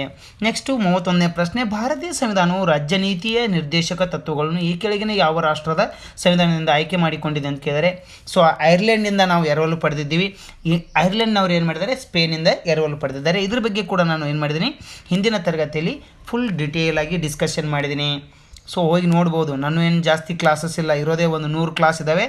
ಮೊನ್ನೆ CTAಗಿಯೂ ಕೂಡ ಮೋರ್ ದೆನ್ 30 ಕ್ವಶನ್ಸ್ ಬಂದಿರೋ ಚಾನ್ಸಸ್ ಇದೆ, ಅದನ್ನು ಕೂಡ ನಾನು ಕೊಡ್ತೀನಿ ಪ್ರೂಫ್ ಸಮೇತ. ಸೊ PIL ಸಂಬಂಧ ಹೊಂದಿದ ವ್ಯಕ್ತಿ ಅಂತ ಕೇಳಿದರೆ ಜಸ್ಟಿಸ್ ಭಗವತಿ, ಜಸ್ಟಿಸ್ ವೆಂಕಟಾಚಲಯ್ಯ ಬಂದರೆ ಈ ಕಾನ್ಸ್ಟಿಟ್ಯೂಷನ್ ರಿವ್ಯೂ ಕಮಿಟಿಗೆ ಸಂಬಂಧಪಟ್ಟಂತೆ ಬರ್ತಾರೆ. ಸೊ ಜಸ್ಟಿಸ್ RN ಮಿಶ್ರಾ ಮತ್ತು ಜಸ್ಟಿಸ್ ಮೀರಾ ಸಾಹಿಬಾ ಫಾತಿಮಾ ಬೀವಿ ಇವರು ಮೊದಲ ಮಹಿಳಾ ನ್ಯಾಯಾಧೀಶಿಯಾಗಿ ಕಾರ್ಯವನ್ನು ನಿರ್ವಹಿಸಿದ್ದಾರೆ ಸುಪ್ರೀಂ ಕೋರ್ಟಲ್ಲಿ. ಹಾಗಾದರೆ PIL ಅಂತಂದರೆ ಏನು, ಪಬ್ಲಿಕ್ ಇಂಟ್ರೆಸ್ಟ್ ಲಿಟಿಗೇಷನ್ ಅಂತ ಅರ್ಥ, ಪಬ್ಲಿಕ್ ಇಂಟ್ರೆಸ್ಟ್ ಲಿಟಿಗೇಷನ್ ಅಂತ ಅರ್ಥ. ಹಾಗಾದರೆ ಇದಕ್ಕೆ ಸಂಬಂಧಪಟ್ಟವರಂದರೆ ಜಸ್ಟಿಸ್ ಭಗವತಿ ಅವರು. ನೆಕ್ಸ್ಟ್, ಪಟ್ಟಿ 1 ಪಟ್ಟಿ 2ರೊಂದಿಗೆ ಸಂಧಿಸಿ ಮತ್ತು ಸರಿಯಾದ ಉತ್ತರವನ್ನು ಆಯ್ಕೆ ಮಾಡಿರಿ ಅಂತ ಕೊಟ್ಟಿದ್ದಾರೆ. ನೋಡೋಣ, ತೆರಿಗೆಗಳು ಮತ್ತು ಸಂಗ್ರಹಿಸುವ ಅಧಿಕಾರವಿರುವ ಪ್ರಾಧಿಕಾರ ಅಂತ ಕೊಟ್ಟಿದ್ದಾರೆ. ಸೊ ಇದು 33ನೇ ಪ್ರಶ್ನೆ. 33ನೇ ಪ್ರಶ್ನೆಗೆ ಏನು ಕೊಟ್ಟಿದ್ದಾರೆ, ಮಾರಾಟ ತೆರಿಗೆ, ಆದಾಯ ತೆರಿಗೆ ಮೇಲಿನ ಸರ್ಚಾರ್ಜ್, ಕೃಷಿ ಆದಾಯವನ್ನು ಹೊರತುಪಡಿಸಿದ ಆದಾಯ ತೆರಿಗೆ, ರೈಲ್ವೆ ದರಗಳು ಮತ್ತು ಸರಕುಗಳು ಸಾಗಾಣಿಕೆ ಮೇಲೆ ವಿಧಿಸುವ, ಹೌದಾ, ಸಾಗಾಣಿಕೆ ಮೇಲೆ ವಿಧಿಸುವಂಥವು. ಸೊ ಈಗ ನಾವು ಏನು ಮಾಡಬೇಕು ಅಂತಂದರೆ ನೋಡೋಣ ಏನಿದೆ. ಮಾರಾಟ ತೆರಿಗೆ ಅಂತಂದರೆ ಎದಕ್ಕೆ ಬರ್ತದೆ, ಸೊ ಕೇವಲ ರಾಜ್ಯಗಳಿಂದ ಮಾತ್ರ ಇದನ್ನು ಸಂಗ್ರಹಿಸಲು ಸಾಧ್ಯ, ಹೌದಾ, ಇದನ್ನು ರಾಜ್ಯಗಳಿಂದ ಮಾತ್ರ ಸಂಗ್ರಹಿಸ್ತಾರೆ ಮಾರಾಟ ತೆರಿಗೆ ಅಂತಂದರೆ. ಈಗ ನೋಡೋಣ ಆನ್ಸರಲ್ಲಿ, ಎಗೆ ಅದೇ ಕೊಟ್ಟಿದ್ದಾನೆ, ಬಿನೂ ಅದನ್ನೇ ಕೊಟ್ಟಿದ್ದಾನೆ, ಸಿನೂ ಅದನ್ನೇ ಕೊಟ್ಟಿದ್ದಾನೆ. ಸೊ ಅದನ್ನು ಬಿಟ್ಟು ಮತ್ತಿನ್ಯಾವುದು ಸಿಗುತ್ತದೆ ನಮಗೆ ಅಂತಂದರೆ, ಎರಡನೇದು ಆದಾಯ ತೆರಿಗೆ ಮೇಲಿನ ಸರ್ಚಾರ್ಜ್, ಕೇವಲ ಕೇಂದ್ರ ಮಾತ್ರ ಇದನ್ನು ಕಲೆಕ್ಟ್ ಮಾಡ್ತಾ. ಮಾರಾಟ ತೆರಿಗೆ ರಾಜ್ಯ ಮಾಡಿದರೆ ಸರ್ಚಾರ್ಜ್ ಏನಿರುತ್ತಲ್ಲ, ಸರ್ಚಾರ್ಜ್ ಆದಾಯ ತೆರಿಗೆದು ಅದನ್ನೇನೈತಿ ಕೇಂದ್ರ ಸರ್ಕಾರ ಕಲೆಕ್ಟ್ ಮಾಡ್ತಾ. ಹಾಗಿದ್ರೆ ಇದರಲ್ಲಿ ಎಗೆ ಎರಡಕ್ಕೂ ಕರೆಕ್ಟಾಗಿ ಕೊಟ್ಬಿಟ್ಟಿದ್ದಾನೆ, ಮತ್ತು ಅದು ಕನ್ಫ್ಯೂಸ್ ಆಗೋ ರೀತಿ ಮಾಡಿದ್ದಾನೆ. ಸೊ ಥರ್ಡ್ ಒಂದು ನೋಡೋಣ, ಕೃಷಿ ಆದಾಯವನ್ನು ಹೊರತುಪಡಿಸಿದ ಆದಾಯ ತೆರಿಗೆ ಅಂತ ಹೇಳ್ತಾನೆ. ಕೃಷಿ ಆದಾಯವನ್ನು ಹೊರತುಪಡಿಸಿದ ಆದಾಯ ತೆರಿಗೆ, ಹಾಗಿದ್ರೆ ಯಾವುದು? ಕೇಂದ್ರ ಸರ್ಕಾರಗಳಿಂದ ತೆರಿಗೆಯು ವಿಧಿಸಲ್ಪಡುತ್ತದೆ ಮತ್ತು ಸಂಗ್ರಹಿಸಲ್ಪಡುತ್ತದೆ, ಆದರೆ ಯಾವ ರಾಜ್ಯಗಳಲ್ಲಿ ಅದನ್ನು ವಿಧಿಸಲಾಗುತ್ತದೆಯೋ ಆ ರಾಜ್ಯಗಳಿಗೆ ಹಂಚಲ್ಪಡುತ್ತದೆ ಅಂತ ಹೇಳ್ತಾನೆ. ಯಾವುದು? ಕೃಷಿ ಆದಾಯವನ್ನು ಹೊರತುಪಡಿಸಿದ ಹೌದಾ ಆದಾಯ ತೆರಿಗೆ. ಸೊ ಹೀಗಿದ್ರೆ ಆನ್ಸರು ಮೂರನೇದಕ್ಕೆ ಸಿ ಬರ್ತದೆ. ಅದು ನೇರವಾಗಿ ಕರೆಕ್ಟಾಗಿ ಕೊಟ್ಟಿದ್ದಾನೆ. ಅದರಲ್ಲಿ ಏನಾಗುತ್ತೆ ಇಲ್ಲಿ ಸಿ ಅಂತಂದರೆ 3ಕ್ಕೆ ಸಿ ಇರೋದು ಒಂದೇ. ನಾವು ಸಿ ಆನ್ಸರ್ಗೆ ಬಂದುಬಿಟ್ರೆ ನಮಗೂ ಕೂಡ ಏನಾಯಿತು? ಆನ್ಸರು ಸಿಕ್ಕಂಗಾಯಿತು. 33ಕ್ಕೆ ಸಿ ಆನ್ಸರ್ ಕರೆಕ್ಟ್ ಆಗುತ್ತೆ. ನೆಕ್ಸ್ಟು ಪಟ್ಟಿ 1 ಮತ್ತು ಪಟ್ಟಿ 2ರೊಂದಿಗೆ ಹೊಂದಿಸಿ ಮತ್ತು ಸರಿಯಾದ ಆಯ್ಕೆಯನ್ನು ಮಾಡಿ ಅಂದರೆ ಕಾನೂನು ಮತ್ತು ವ್ಯವಸ್ಥೆ, ಮದುವೆ ಮತ್ತು ವಿಚ್ಛೇದನ, ಕಂಟೋನ್ಮೆಂಟ್ ಪ್ರದೇಶಗಳ ಡಿಲಿಮಿಟೇಷನ್ ಅಂತ ಹೇಳ್ತಾನೆ. ಸೊ ಸಮವರ್ತಿ ಪಟ್ಟಿ, ಕೇಂದ್ರ ಪಟ್ಟಿ, ರಾಜ್ಯಗಳ ಪಟ್ಟಿ, ಇವು ಪಟ್ಟಿಗಳ ಬಗ್ಗೆ ನಾನು ನಿಮಗೆ ಫುಲ್ ಡಿಟೇಲಾಗಿ ಒಂದು ಕ್ಲಾಸ್ ಮಾಡಿದ್ದೆ. ಸೊ ಪಟ್ಟಿಗಳನ್ನು ಅನೇಕ ಬಾರಿ ಡಿಸ್ಕಷನ್ ಮಾಡಿದ್ದೀನಿ. ಪಟ್ಟಿಗಳ ಬಗ್ಗೆ ಪ್ರಶ್ನೆ ಏನು ಕೇಳ್ತಾರೆ, ಕೇಂದ್ರ ಪಟ್ಟಿ ಎಷ್ಟು ವಿಷಯಗಳಿದ್ದು ಏನಿದ್ದು ಅಂತ ಹೇಳಿದ್ದೀನಿ. ಕೇಂದ್ರ ಪಟ್ಟಿ ಆದಮೇಲೆ ಸಮವರ್ತಿ ಪಟ್ಟಿಯಲ್ಲಿ 42ನೇ ತಿದ್ದುಪಡಿ ಮಾಡಿ ಏನು ಮಾಡಿದ್ದಾರೆ, ರಾಜ್ಯ ಪಟ್ಟಿಯಿಂದ 5 ವಿಷಯಗಳನ್ನು ತೆಗೆದುಹಾಕಿದ್ದಾರೆ. ಸೊ ಅದೆಲ್ಲ ಡಿಸ್ಕಷನ್ ಮಾಡುವಾಗ ಕೆಲವೊಂದು ಇವುಗಳನ್ನು ನಾನು ಹೇಳಿದ್ದೀನಿ. ಸೊ ಯಾರಿಗೆ ಇದು ನೆನಪಿದೆ ಅದು ಅವ್ರು ಏನು ಮಾಡ್ಬೋದು, ಈಸಿಯಾಗಿ ಹಾಕ್ಬೋದು. ಇದು CTI-ಗಿಂತಲೂ ಸರಳ ಕ್ವಶನ್ ಪೇಪರ್ ಅಂತ ಹೇಳ್ಬೋದು. ಸೊ ಅನಾಲಿಸಿಸ್ ಮಾಡುವಾಗ ಇದನ್ನು CTI-ಗಿಂತಲೂ ಸರಳ ಪ್ರಶ್ನೆ ಪತ್ರಿಕೆ ಅಂತ ನಾವು ಹೇಳ್ಬೋದು. ಹಾಗಿದ್ರೆ ಯಾವುದು ಬರ್ತದೆ ಇದಕ್ಕೆ? ಸೊ ಈಗ ನೋಡೋಣ ಒಂದೊಂದಾಗಿ.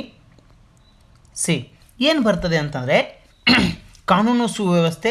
ಇದು ಏನಾಗಿದೆ ಅಂತಂದರೆ ರಾಜ್ಯ ಪಟ್ಟಿಯಲ್ಲಿರ್ತಕ್ಕಂಥ ವಿಷಯ. ಆಮೇಲೆ ಮದುವೆ ಮತ್ತು ವಿಚ್ಛೇದನ ಎಲ್ಲಿದೆ ಅಂತಂದರೆ ಇದು ಸಮವರ್ತಿ ಪಟ್ಟಿಯಲ್ಲಿದೆ. ಕೇಂದ್ರ ಮತ್ತು ರಾಜ್ಯಗಳು ಎರಡೂ ನೋಡ್ಕೋತವೆ.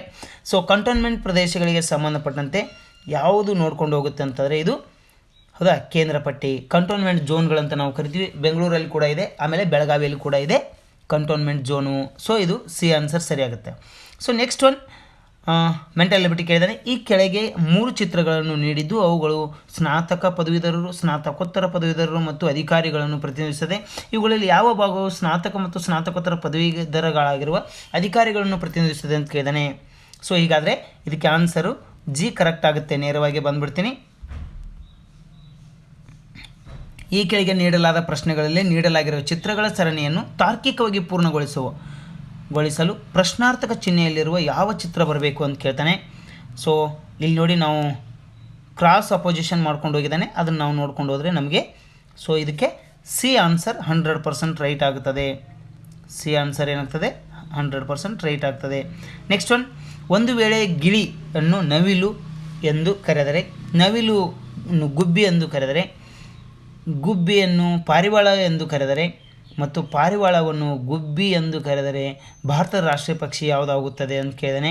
ಸೊ ಇಲ್ಲೇನಾಗಿದೆ, ನವಿಲನ್ನು ಏನಂತ ಕರೆದಿದ್ದಾರೆ? ಸ್ಪ್ಯಾರೋ ಅಂತ ಕರೆದಿದ್ದಾರೆ. ನಾವು ಆನ್ಸರು ಅದಕ್ಕೆ ಹಾಕಬೇಕಾಗುತ್ತೆ. ಸೊ ಸ್ಪ್ಯಾರೋ ಅನ್ನೋದು ಕರೆಕ್ಟ್ ಆಗ್ತದೆ. ಅದಾದಮೇಲೆ ಒಂದು ಅರ್ಥಪೂರ್ಣವಾಗುವ ಸಂಖ್ಯೆಗಳ ಗುಂಪನ್ನು ಆಯ್ಕೆ ಮಾಡಿರಿ ಅಂತ ಹೇಳಿದಾನೆ. ಸೊ ಅರ್ಥಪೂರ್ಣವಾಗುವ ಸಂಖ್ಯೆಗಳ ಗುಂಪು ಅಂತಂದಾಗ 5 3 7 1 6 4 8 2 ಅಂತ ಆಗ್ತದೆ. ಸೊ ಡಿ ಇದು ಸರಿ ಆಗ್ತದೆ. 38ನೇ ಪ್ರಶ್ನೆ. 39ನೇ ಪ್ರಶ್ನೆ, ಈ ಕೆಳಗಿನ ಪದಗಳನ್ನು ತಾರ್ಕಿಕವಾಗಿ ವ್ಯವಸ್ಥೆಗೊಳಿಸಿರಿ ಅಂತ ಹೇಳಿದಾನೆ. ಹೌದಾ, ತಾರ್ಕಿಕವಾಗಿ ವ್ಯವಸ್ಥೆಗೊಳಿಸಿರಿ ಅಂತಂದರೆ ಪೂಪ, ಲಾರ್ವಾ, ಪತಂಗ, ಮೊಟ್ಟೆ ಅಂತ ಹೇಳ್ತಾನೆ. ಹೌದಾ, ಹಾಗಾದರೆ ಯಾವುದು ಇದು 39ನೇ ಪ್ರಶ್ನೆಗೆ ಯಾವುದು ಆನ್ಸರ್ ಆಗ್ತದೆ ಅಂತಂದರೆ ಒಂದು ಮೊಟ್ಟೆ ಆಗ್ತದೆ. ಹೌದಾ, ಎರಡನೇದು ಲಾರ್ವಾ ಆಗ್ತದೆ, ಮೂರನೇ ಸ್ಥಾನದಲ್ಲಿ ಬಂದು ಏನು ಬರ್ತದೆ? ಪೂಪ ಬರ್ತದೆ, ಆಮೇಲೆ ಪತಂಗ ಆಗ್ತದೆ. ಎ ಆನ್ಸರು ಸರಿ ಆಗ್ತದೆ ಇದಕ್ಕೆ. ನೆಕ್ಸ್ಟ್ 40ನೇ ಪ್ರಶ್ನೆ, ಒಂದು ದಿನದಲ್ಲಿ ಒಂದು ಗಡಿಯಾರದ ಮುಳ್ಳುಗಳು ಎಷ್ಟು ಬಾರಿ ಪರಸ್ಪರ ವಿರುದ್ಧ ದಿಕ್ಕಿನಲ್ಲಿರುತ್ತವೆ ಅಂತ ಕೇಳ್ತಾನೆ. ಹೌದಾ, ವಿರುದ್ಧ ದಿಕ್ಕಿನಲ್ಲಿರ್ತವೆ ಅಂದರೆ ಇದು 24 - 2 ಮಾಡಿದಾಗ ನಮಗೆ ಆನ್ಸರ್ ಸಿಗ್ತದೆ. ಹೌದಾ, 22 ಟೈಮ್ಸ್ ಏನಿರ್ತೈತಿ ಅಪೋಸಿಟ್ ಇರ್ತವೆ. ನೆಕ್ಸ್ಟು 41ನೇ ಪ್ರಶ್ನೆ, ಉಮಾಸಭೆಯ ಸ್ಥಳಕ್ಕೆ 30 ನಿಮಿಷ ಮುಂಚಿತವಾಗಿ ಬಂದಳು. ಅರವಿಂದ ಸಭೆಗೆ 45 ನಿಮಿಷ ತಡವಾಗಿ ಬಂದನು. ಸಭೆಯು ಅರವಿಂದ ತಲುಪಿದ 30 ನಿಮಿಷಗಳ ನಂತರ ಅಂದರೆ 11 AM ಗಂಟೆಗೆ ಮುಗಿಯಿತು. ಹಾಗಾದರೆ ಉಮಾ ಸಭೆಗೆ ಎಷ್ಟು ಗಂಟೆಗೆ ಬಂದಳು ಅಂತ ಕೇಳಿದರೆ ಅಂದರೆ 9:15 ಆಗ್ಬೋದಾ ಅಂತ ನನ್ನ ಅಂದಾಜಿಗೆ ಅಷ್ಟೇ, ಮತ್ತಿನ್ನೇನಿದೆ ಅದರಲ್ಲಿ. ಸೊ 41ನೇ ಪ್ರಶ್ನೆಗೆ ಆನ್ಸರ್ ಏನಾಗ್ತದೆ? 9:15ಕ್ಕೆ ಸರಿಯಾಗಿ ಆ ಎಮ್ಮ ಬಂದಿದ್ದಳು ಅಂತ ಅರ್ಥ. ಸೊ 3 ಸಹೋದರಿಯರು ಸರಾಸರಿ ವಯಸ್ಸು 20 ಆಗಿದೆ ಮತ್ತು ಅವರ ವಯಸ್ಸು 3, 5, 7 ಅನುಪಾತದಲ್ಲಿದೆ.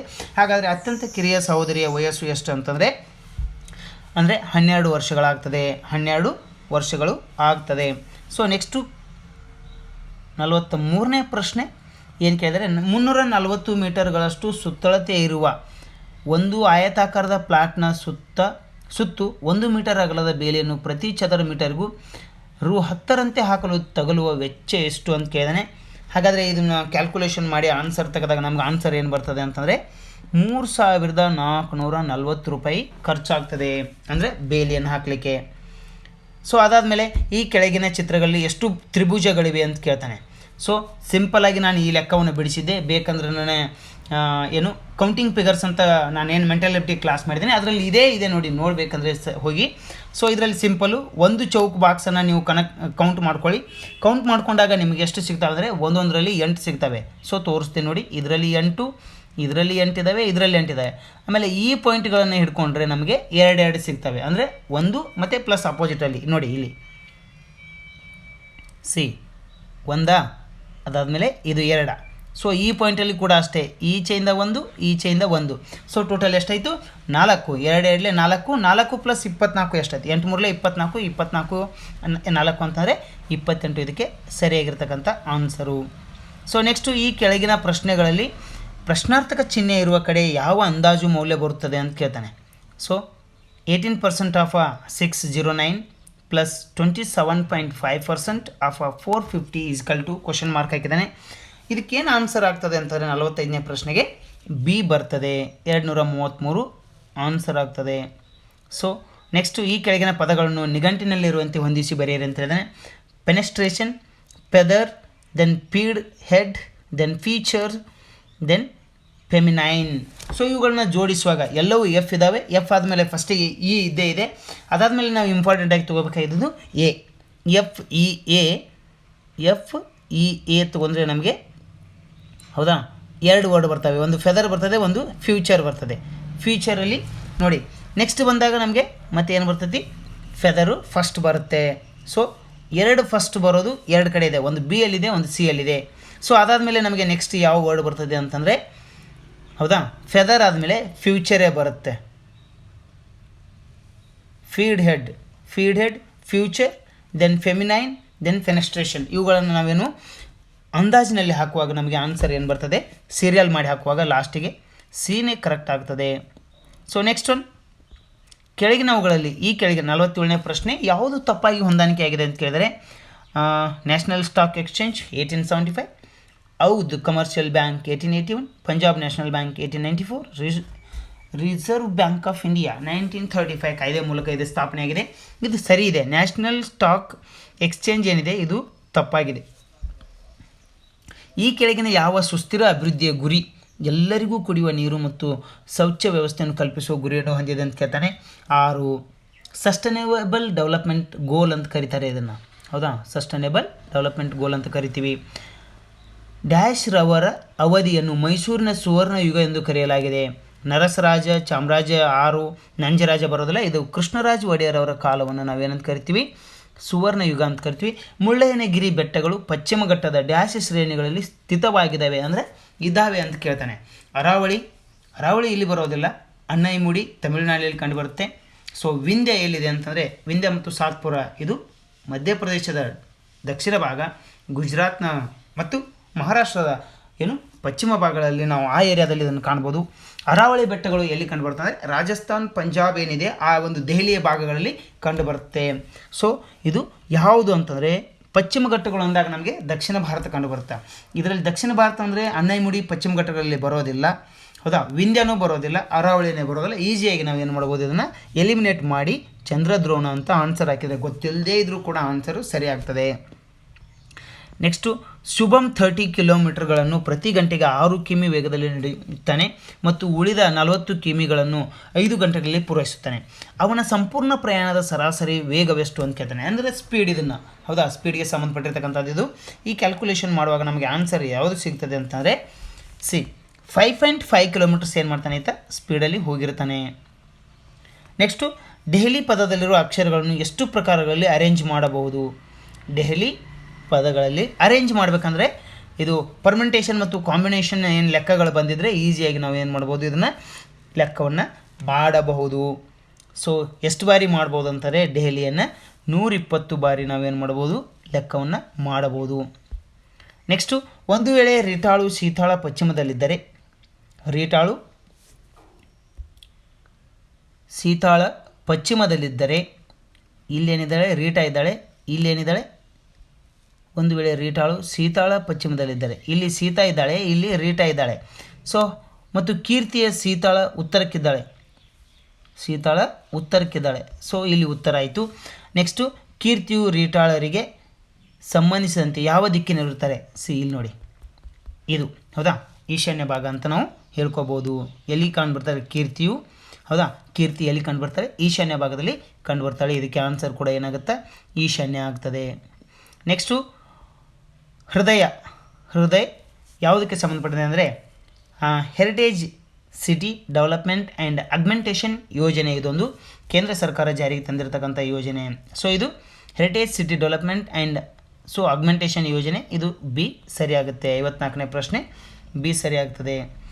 ನೆಕ್ಸ್ಟ್ ಒನ್ 55ನೇ ಪ್ರಶ್ನೆ, ಈ ಕೆಳಗಿನವುಗಳಲ್ಲಿ ಯಾವುದು national action plan and climate change ಅಂತ ಹೆಸರಿನ ರಾಷ್ಟ್ರೀಯ ಮಿಷನ್ ಅಡಿ ಬರುವುದಿಲ್ಲ ಅಂತ ಕೇಳಿದರೆ, ನಾಟ್ ಅಂತ ಕೇಳಿದರೆ ನೆನಪಿರಲಿ, ನಾವು ನೇರವಾಗಿ ಓದ್ಕೊಂಡು ಹೋಗೋ ಪಟ್ ಅಂತ ಹೋಗಿಬಿಡ್ತೀವಿ. ರಾಷ್ಟ್ರೀಯ ಸೌರ ಮಿಷನ್, ರಾಷ್ಟ್ರೀಯ ಜಲ ಮಿಷನ್, ರಾಷ್ಟ್ರೀಯ ಸುಸ್ಥಿರ ಆವಾಸ ಸ್ಥಾನ ಮಿಷನ್, ದೆನ್ ರಾಷ್ಟ್ರೀಯ ಪವನಶಕ್ತಿ ಮಿಷನ್. ಇದರಲ್ಲಿ ಪವನಶಕ್ತಿ ಮಿಷನ್ ಇದರ ಅಡಿಯಲ್ಲಿ ಬರೋದಿಲ್ಲ ಅಂತ ನನ್ನ ಅಭಿಪ್ರಾಯ. ಸೊ ಕೀ ಆನ್ಸರ್ ಬಂದಮೇಲೆ ಒಂದು ಸಲ ನೋಡ್ಕೊಳ್ಳೋಣ. 55ನೇ ಪ್ರಶ್ನೆ. ನೆಕ್ಸ್ಟು 56ನೇ ಪ್ರಶ್ನೆ ಯಾವುದು ಬರ್ತದೆ ಅಂತಂದರೆ, ವಿಶ್ವಸಂಸ್ಥೆಯ ಅಭಿವೃದ್ಧಿ ಕಾರ್ಯಕ್ರಮದ ವರದಿ 2021-22ರಂತೆ ಮಾನವ ಅಭಿವೃದ್ಧಿ ಸೂಚ್ಯಂಕ HDI ಪ್ರಕಾರ ಭಾರತ ಸ್ಥಾನ ಎಷ್ಟು ಅಂತ ಕೇಳಿದರೆ, ಸೊ ಆವಾಗ HDIಯಲ್ಲಿ ಹ್ಯೂಮನ್ ಡೆವಲಪ್ಮೆಂಟ್ ಇಂಡೆಕ್ಸಲ್ಲಿ ಭಾರತ 132ನೇ ಸ್ಥಾನವನ್ನು ಪಡೆದುಕೊಂಡಿದೆ. ನ್ಯಾಷನಲ್ ಏಡ್ಸ್ ಕಂಟ್ರೋಲ್ ಆರ್ಗನೈಜೇಷನ್ ನ್ಯಾಕೋ ಏನಿದೆ, ಇತ್ತೀಚಿನ ಅಂಕಿಅಂಶಗಳ ಪ್ರಕಾರ ರಾಷ್ಟ್ರದಲ್ಲಿ ಅತಿ ಹೆಚ್ಚು HIV ಪೀಡಿತರಿರುವ ರಾಜ್ಯಗಳ ಪೈಕಿ ಕರ್ನಾಟಕ 9ನೇ ಸ್ಥಾನದಲ್ಲಿದೆ. ಹಾಗಾದರೆ HIV ಪೀಡಿತರು ಅತಿ ಹೆಚ್ಚು ಸಂಖ್ಯೆಯಲ್ಲಿರುವ ಮೂಲಕ ಮೊದಲ ಸ್ಥಾನದಲ್ಲಿರುವ ರಾಜ್ಯ ಅಂತಂದರೆ ಮೇಘಾಲಯ, ಆಂಧ್ರ ಪ್ರದೇಶ್, ನಾಗಾಲ್ಯಾಂಡ್, ತ್ರಿಪುರ. ಹಾಗಾದರೆ ಈ ರಾಜ್ಯಗಳಲ್ಲಿ ಯಾವುದು ಮೊದಲ ಸ್ಥಾನದಲ್ಲಿದೆ ಅಂತಂದರೆ, ಹೌದಾ, ನಾಗಾಲ್ಯಾಂಡ್ ಮೊದಲ ಸ್ಥಾನದಲ್ಲಿದೆ. ತದನಂತರದಲ್ಲಿ 58ನೇ ಪ್ರಶ್ನೆ, ಕರ್ನಾಟಕ ಸರ್ಕಾರವು ಇತ್ತೀಚೆಗೆ ಏನು ಮಾಡಿತ್ತು? ಅನಿಮಿಯ ಮುಕ್ತ ಪೌಷ್ಟಿಕ ಕರ್ನಾಟಕ ಕಾರ್ಯಕ್ರಮಕ್ಕೆ ಚಾಲನೆ ನೀಡುವುದರ ಮೂಲಕ ಡ್ಯಾಶ್ ವರ್ಷದ ವೇಳೆಗೆ ಕರ್ನಾಟಕವನ್ನು ಅನಿಮಿಯಾದಿಂದ ಏನು ಮಾಡೋದು, ಮುಕ್ತಗೊಳಿಸುವ ಗುರಿಯನ್ನು ಹೊಂದಿದೆ ಅಂತ ಕೇಳ್ತಾರೆ. ಅಲ್ಲಿ ಇಸ್ವಿಯನ್ನು ಕೊಟ್ಟಿದ್ದಾರೆ 2025, 2030, 2027, 2040 ಅಂತ. ಸೊ ಇದು ನನ್ನ ಅಭಿಪ್ರಾಯದ ಪ್ರಕಾರ 2025ಕ್ಕೆ ಇದು ಏನಾಗ್ಬೋದು, ಕ್ಲೋಸ್ ಆಗೋ ಚಾನ್ಸಸ್ಸು ಇದೆ. ಅನಿಮಿಯಾ ಮುಕ್ತ ಕರ್ನಾಟಕವನ್ನು ಮಾಡೋದು ಸರ್ಕಾರದ ಗುರಿ ಅದು. ಸೊ ಸರ್ಕಾರದ ಯೋಜನೆಗಳನ್ನು ನೀಟಾಗಿ ಓದ್ಕೊಂಡ್ರೆ ನಾವೇನು ಮಾಡ್ಬೋದು, 1-2 ಪ್ರಶ್ನೆಗಳು ಬಂದರೆ ಈಸಿಯಾಗಿ ಹೊಡಿಬೋದು. ಒಂದೇ ಎಕ್ಸಾಮಲ್ಲೆಲ್ಲ, ಎಲ್ಲ ಎಕ್ಸಾಮಲ್ಲಿ ಬರ್ತಿರ್ತವೆ, ನಾವು ಅದನ್ನು ನೆಗ್ಲಿಜೆನ್ಸಿ ಮಾಡ್ತೀವಿ. ನಾವು ಸಿಲೆಬಸ್ ಪ್ರಕಾರ ಓದ್ತೀವಲ್ಲ, ಅದು ನಮ್ಮನ್ನು ಪೆಟ್ಟು ಕೊಡ್ತದೆ. ಹೌದಾ, ಸಿಲೆಬಸ್ ಪ್ರಕಾರ ಓದಿ, ಬಟ್ ಎಲ್ಲವನ್ನ ಕವರ್ ಮಾಡ್ತಾಯಿರ್ರಿ, ಸಿಂಪಲ್ಲಾಗಿ ಆದರೂ ಗೊತ್ತಿರಲಿ. ಕಾವೇರಿ ನದಿಯು ಬಂಗಾಳ ಕೊಲ್ಲಿಯಲ್ಲಿ ಎಲ್ಲಿ ಸೇರುತ್ತದೆ ಅಂತ ಕೇಳಿದರೆ, ಸೊ ಪುಂಪುಹಾರ್, ಕನ್ಯಾಕುಮಾರಿ, ಮಧುರೈ, ತಂಜಾವೂರು. ಸೊ ಇದ್ರ ಬಗ್ಗೆ ನಾನು ಕಾವೇರಿ ನದಿ ಬಗ್ಗೆ ಫುಲ್ ಡಿಟೇಲಾಗಿ ಡಿಸ್ಕಷನ್ ಮಾಡಿದ್ದೀನಿ, ಅದರಲ್ಲಿ ಏನು ಡೌಟೇ ಇಲ್ಲ. ಅದನ್ನು ಡಿಸ್ಕಷನ್ ಮಾಡುವಾಗ ನಾನು ಈ ಮಾತನ್ನು ಕೂಡ ಹೇಳಿದ್ದೀನಿ, ಪುಂಪುಹಾರ್. ಹೌದಾ, ಇದನ್ನು ಬಿಡಿ, ಮೊನ್ನೆ ಶಾಸನಗಳನ್ನ ಮಾಡುವಾಗ ಕೂಡ ಇದ್ರ ಬಗ್ಗೆ ಒಂದು ಮಾತನ್ನು ಹೇಳಿದೆ ಅಂತ ಅನಿಸುತ್ತೆ ನಾನು. ಪುಂಪುಹಾರ್ ಅಂತಂದರೆ ಹೌದಾ, ಕಾವೇರಿ ಪಟ್ಟಣಂ ಅಂತ ನಾವು ಕರಿತೀವಿ. ಅದಾದಮೇಲೆ 60ನೇ ಪ್ರಶ್ನೆ, ಆಗಸ್ಟ್ 15, 2022ರಂದು ಭಾರತದ ಅತಿ ಉದ್ದವಾದ ಮತ್ತು ಭಾರವಾದ ಸರಕು ಸಾಗಾಣಿಕೆ ರೈಲ್ವೆ ಸೂಪರ್ ವಾಸುಕಿ ಈ ಕೆಳಗಿನ ಯಾವ 2 ಸ್ಥಳಗಳ ಮಧ್ಯೆ ಸಂಚರಿಸಿತು ಅಂತ ಕೇಳ್ತಾನೆ. ಕಾನ್ಪುರದಿಂದ ವಾರಣಾಸಿ, ಅಲ್ಲಿ ಬರಲಿಲ್ಲ. ಹೌದಾ, ಆಮೇಲೆ ರಾಂಚಿಯಿಂದ ಪಾಟ್ನಾ, ಅಲ್ಲಿನೂ ಬರಲಿಲ್ಲ. ಭೋಪಾಲ್ನಿಂದ ಇಂದೋರ್, ಇಲ್ಲಿಯೂ ಬರಲಿಲ್ಲ. ಬಿಲಾಯಿಯಿಂದ ಏನು ಮಾಡಿತ್ತು, ಕೋರ್ಬಾವರೆಗೂ ಇದು ಸಂಚರಿಸಿತ್ತು. 2022-23ರ ಕರ್ನಾಟಕ ಆರ್ಥಿಕ ಸಮೀಕ್ಷೆಯ ಪ್ರಕಾರ ಕರ್ನಾಟಕ ರಾಜ್ಯದ ತಲಾ ಆದಾಯ ಮುನ್ನಂದಾಜು ಎಷ್ಟಿತ್ತು ಅಂತ ಕೇಳ್ತಾನೆ. ಸೊ ಎಸ್ಟಿಮೇಟೆಡ್, ಹೌದಾ, ಪರ್ ಹೆಡ್ ಇನ್ಕಮ್ ಏನಿತ್ತು ಅಂತ ಕೇಳಿದಾನೆ. 61ನೇ ಪ್ರಶ್ನೆ,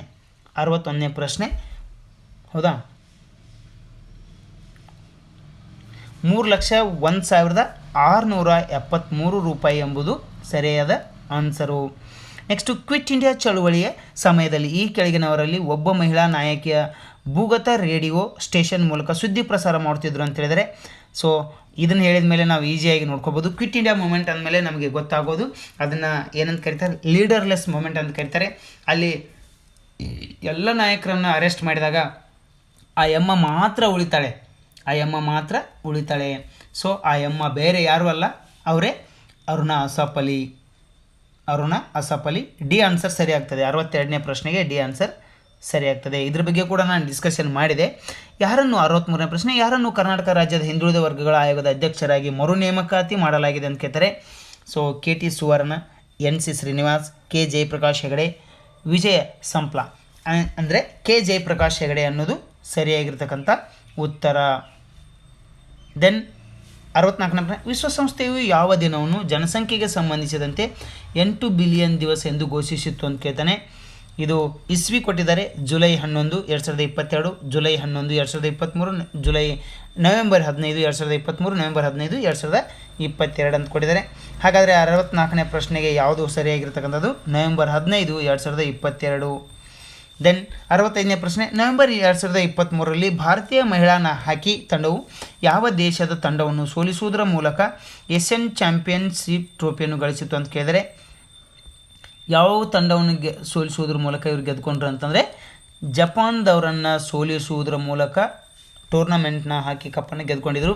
ICC ಹಾಲ್ ಆಫ್ ಫೇಮ್ಗೆ ಸೇರ್ಪಡೆಯಾದ ಭಾರತದ ಪ್ರಪ್ರಥಮ ಮಹಿಳಾ ಕ್ರಿಕೆಟ್ ಆಟಗಾರ್ತಿ ಯಾರು ಅಂತ ಕೇಳಿದರೆ Mithali Raj, Diana Elizabeth, then Harmanpreet Kaur, Shantha Rangaswamy. So ಇದರಲ್ಲಿ ಆನ್ಸರ್ ಏನಾಗ್ತದೆ ಅಂತಂದರೆ 66ನೇ ಪ್ರಶ್ನೆಗೆ ಯಲೂಡ್ಜಿ ಅವರಿಗೆ ಏನು ಮಾಡಿದ್ದಾರೆ, ಈ ಪ್ರಶಸ್ತಿಯನ್ನು ಕೊಟ್ಟಿದ್ದಾರೆ. 67ನೇ ಪ್ರಶ್ನೆ, ಜಮ್ಮು ಮತ್ತು ಕಾಶ್ಮೀರದ ರಾಜೌರಿ ಎನ್ಕೌಂಟರ್ನಲ್ಲಿ ದೇಶದ ಸಲುವಾಗಿ ಪ್ರಾಣತ್ಯಾಗ ಮಾಡಿದ ಕ್ಯಾಪ್ಟನ್ MV ಪ್ರಾಂಜಲ್ರವರು ಡ್ಯಾಶ್ಗೆ ಸೇರಿದವರಾಗಿದ್ದರು ಅಂತ ಕೇಳಿದರೆ, ಇವರು ಘರ್ವಾಲಾ ರೈಫಲ್ಸ್, 63 ರಾಷ್ಟ್ರೀಯ ರೈಫಲ್ಸ್, ರಜಪೂತಾನಾ ರೈಫಲ್ಸ್, ಜಮ್ಮು ಕಾಶ್ಮೀರದ ಇವರು 63 ರೈಫಲ್ ಏನು ರಾಷ್ಟ್ರೀಯ ರೈಫಲ್ಗೆ ಸಂಬಂಧಪಟ್ಟಿದ್ದರು. ಇತ್ತೀಚೆಗೆ ಸಿಲ್ಸಾರ ಸುರಂಗ ಕುಸಿತದಿಂದ ಅದರಲ್ಲಿ ಸಿಲುಕಿ ಹಾಕಿಕೊಂಡಿದ್ದ 41 ಜನ ಕಾರ್ಮಿಕರನ್ನು 17 ದಿನಗಳ ನಂತರ ರಕ್ಷಿಸಿ ಹೊರತರಲಾಯಿತು. ಈ ಅವಘಡವು ಉತ್ತರಾಖಂಡ್ ರಾಜ್ಯದ ಯಾವ ಜಿಲ್ಲೆಯಲ್ಲಿ ಘಟಿಸಿತು? ರುದ್ರಪ್ರಯಾಗ್, ತೆಹರಿ, ಗರ್ವಾಲ್, ಚಮೋಲಿ, ಉತ್ತರಕಾಶಿ. ಈ ಘಟನೆ ನಡೆದಿದ್ದು ಎಲ್ಲಿ ಅಂತಂದರೆ ಉತ್ತರಕಾಶಿ ಜಿಲ್ಲೆಯಲ್ಲಿ ನಡೆದಿತ್ತು. ಹೌದಾ, ಉತ್ತರಾಖಂಡದ ಉತ್ತರಕಾಶಿ ಜಿಲ್ಲೆಯಲ್ಲಿ ನಡೆದಿತ್ತು. ಸೊ ಎಲ್ಲರೂ ಬದುಕುಳಿದಿದ್ದಾರೆ. 28 ನವೆಂಬರ್ 69ನೇ ಪ್ರಶ್ನೆ, 28 ನವೆಂಬರ್ 2023ರಂದು ನ್ಯೂಜಿಲೆಂಡ್ನ ನೂತನ ಪ್ರಧಾನಿಯಾಗಿ ಯಾರು ಅಧಿಕಾರ ವಹಿಸಿಕೊಂಡ್ರು ಅಂತ ಕೇಳಿದರೆ ಕ್ರಿಸ್ಟೋಫರ್ ಲಕ್ಸನ್, ಜಸಿಂಡಾ ಅರ್ಡೆಮ್, ಲಿಯೋ ವರದ್ಕರ್, ಜೇವಿಯರ್ ಮಿಲೈ. ಹಾಗಿದ್ರೆ 69ನೇ ಪ್ರಶ್ನೆಗೆ ಆನ್ಸರ್ ಅಂದರೆ ಕ್ರಿಸ್ಟೋಫರ್ ಲಕ್ಸನ್ ಎಂಬುವರು ಏನು ಮಾಡಿದ್ದಾರೆ, ನ್ಯೂಜಿಲೆಂಡಿನ ನೂತನ ಪ್ರಧಾನಿಯಾಗಿ ಅಧಿಕಾರವನ್ನು ವಹಿಸಿಕೊಂಡಿದ್ದಾರೆ. 70ನೇ ಪ್ರಶ್ನೆ, ಮದ್ವಿ ಮುದಿಗಲ್ ಇವರು ಯಾವ ನೃತ್ಯ ರೂಪದ ಖ್ಯಾತ ಪರಿಣಿತರು ಅಂತ ಕೇಳ್ತಾರೆ, ಅಂದರೆ ಪಂಡಿತರು ಅಂತ ಹೇಳಬೇಕಾಗತ್ತೆ. ಹಾಗಾದರೆ ಯಾರು ಇದರಲ್ಲಿ ಪಂಡಿತರಾಗಿದ್ದರು? ಯಾವುದು? ಒಡಿಸ್ಸಿ, ಭರತನಾಟ್ಯ, ಕೂಚಿಪುಡಿ ಮತ್ತು ಕಥಕ್ಕಳಿ. ಹೌದಾ, ಕಥಕ್ಕಳಿ ಬಂದು ಕೇರಳದು, ಕೂಚಿಪುಡಿನೂ ಹೌದಾ, ಆಮೇಲೆ ಭರತನಾಟ್ಯ ತಮಿಳುನಾಡಿಂದು, ಒಡಿಸ್ಸಿ ಬಂದು ಒಡಿಸ್ಸಾದು. ಹಾಗಿದ್ರೆ 70ನೇ ಪ್ರಶ್ನೆಗೆ ಆನ್ಸರ್ ಯಾವುದಂದರೆ ಇವರು ಭರತನಾಟ್ಯದಲ್ಲಿ ಏನಾಗಿದ್ದರು, ಪ್ರಾವೀಣ್ಯತೆಯನ್ನು ಹೊಂದಿದ್ರು, ಪ್ರಖ್ಯಾತಿಯನ್ನು ಪಡೆದಿದ್ರು. ಸೊ ಅದಾದಮೇಲೆ ನಮಗೆ ನೆನಪಾಗೋದು 71ನೇ ಪ್ರಶ್ನೆ, ಸಾಗರದ ಆಳವನ್ನು ಅಳತೆ ಮಾಡುವ ಮಾಪನ ಯಾವುದಂದ್ರೆ ಪ್ಲಾನಿಮೀಟ್ರ್. ಹೈಗ್ರೋಮೀಟ್ರ್ ಅಂದರೆ ಪ್ರೆಷರನ್ನು ನೋಡುತ್ತೆ, ಮತ್ತು ಬಾರೋಮೀಟ್ರ್ ಅಂದರೆ ಪ್ರೆಷರ್ ನೋಡುತ್ತೆ. ಹೈಗ್ರೋಮೀಟ್ರ್ ಏನು ಮಾಡ್ತೈತಿ, ತೇವಾಂಶವನ್ನು ನೋಡುತ್ತೆ. ಬಾರೋಮೀಟ್ರ್ ಒತ್ತಡವನ್ನು ನೋಡಿದರೆ ತೇವಾಂಶ ನೋಡೋದು ಹೈಗ್ರೋಮೀಟ್ರು. ಸೊ ಪ್ಯಾಥೋಮೀಟ್ರ್ ಏನಿದೆ ಇದನ್ನು ನಾವು ಪ್ಯಾದಮ್ ಅಂತ ಕೂಡ ಕರೀತಾರೆ. ಅದರ ಸಾಧನವನ್ನು ಪ್ಯಾಥೋಮೀಟ್ರ್ ಅಂತ ಏನು ಕರಿತೀವಿ, ಅದು ಸಾಗರದ ಆಳವನ್ನು ಅಳೀತದೆ. ಸೊ ದೂರ ಅಳೆಯಲಿಕ್ಕೆ ಸಾಗರವನ್ನು ನಾಟಿಕಲ್ ಮೈಲ್ ಎಂಬುದನ್ನು ಬಳಸ್ತಾರೆ, ಕಿಲೋಮೀಟರ್ ಬಳಸೋದಿಲ್ಲ, ನೆನಪಿರಲಿ.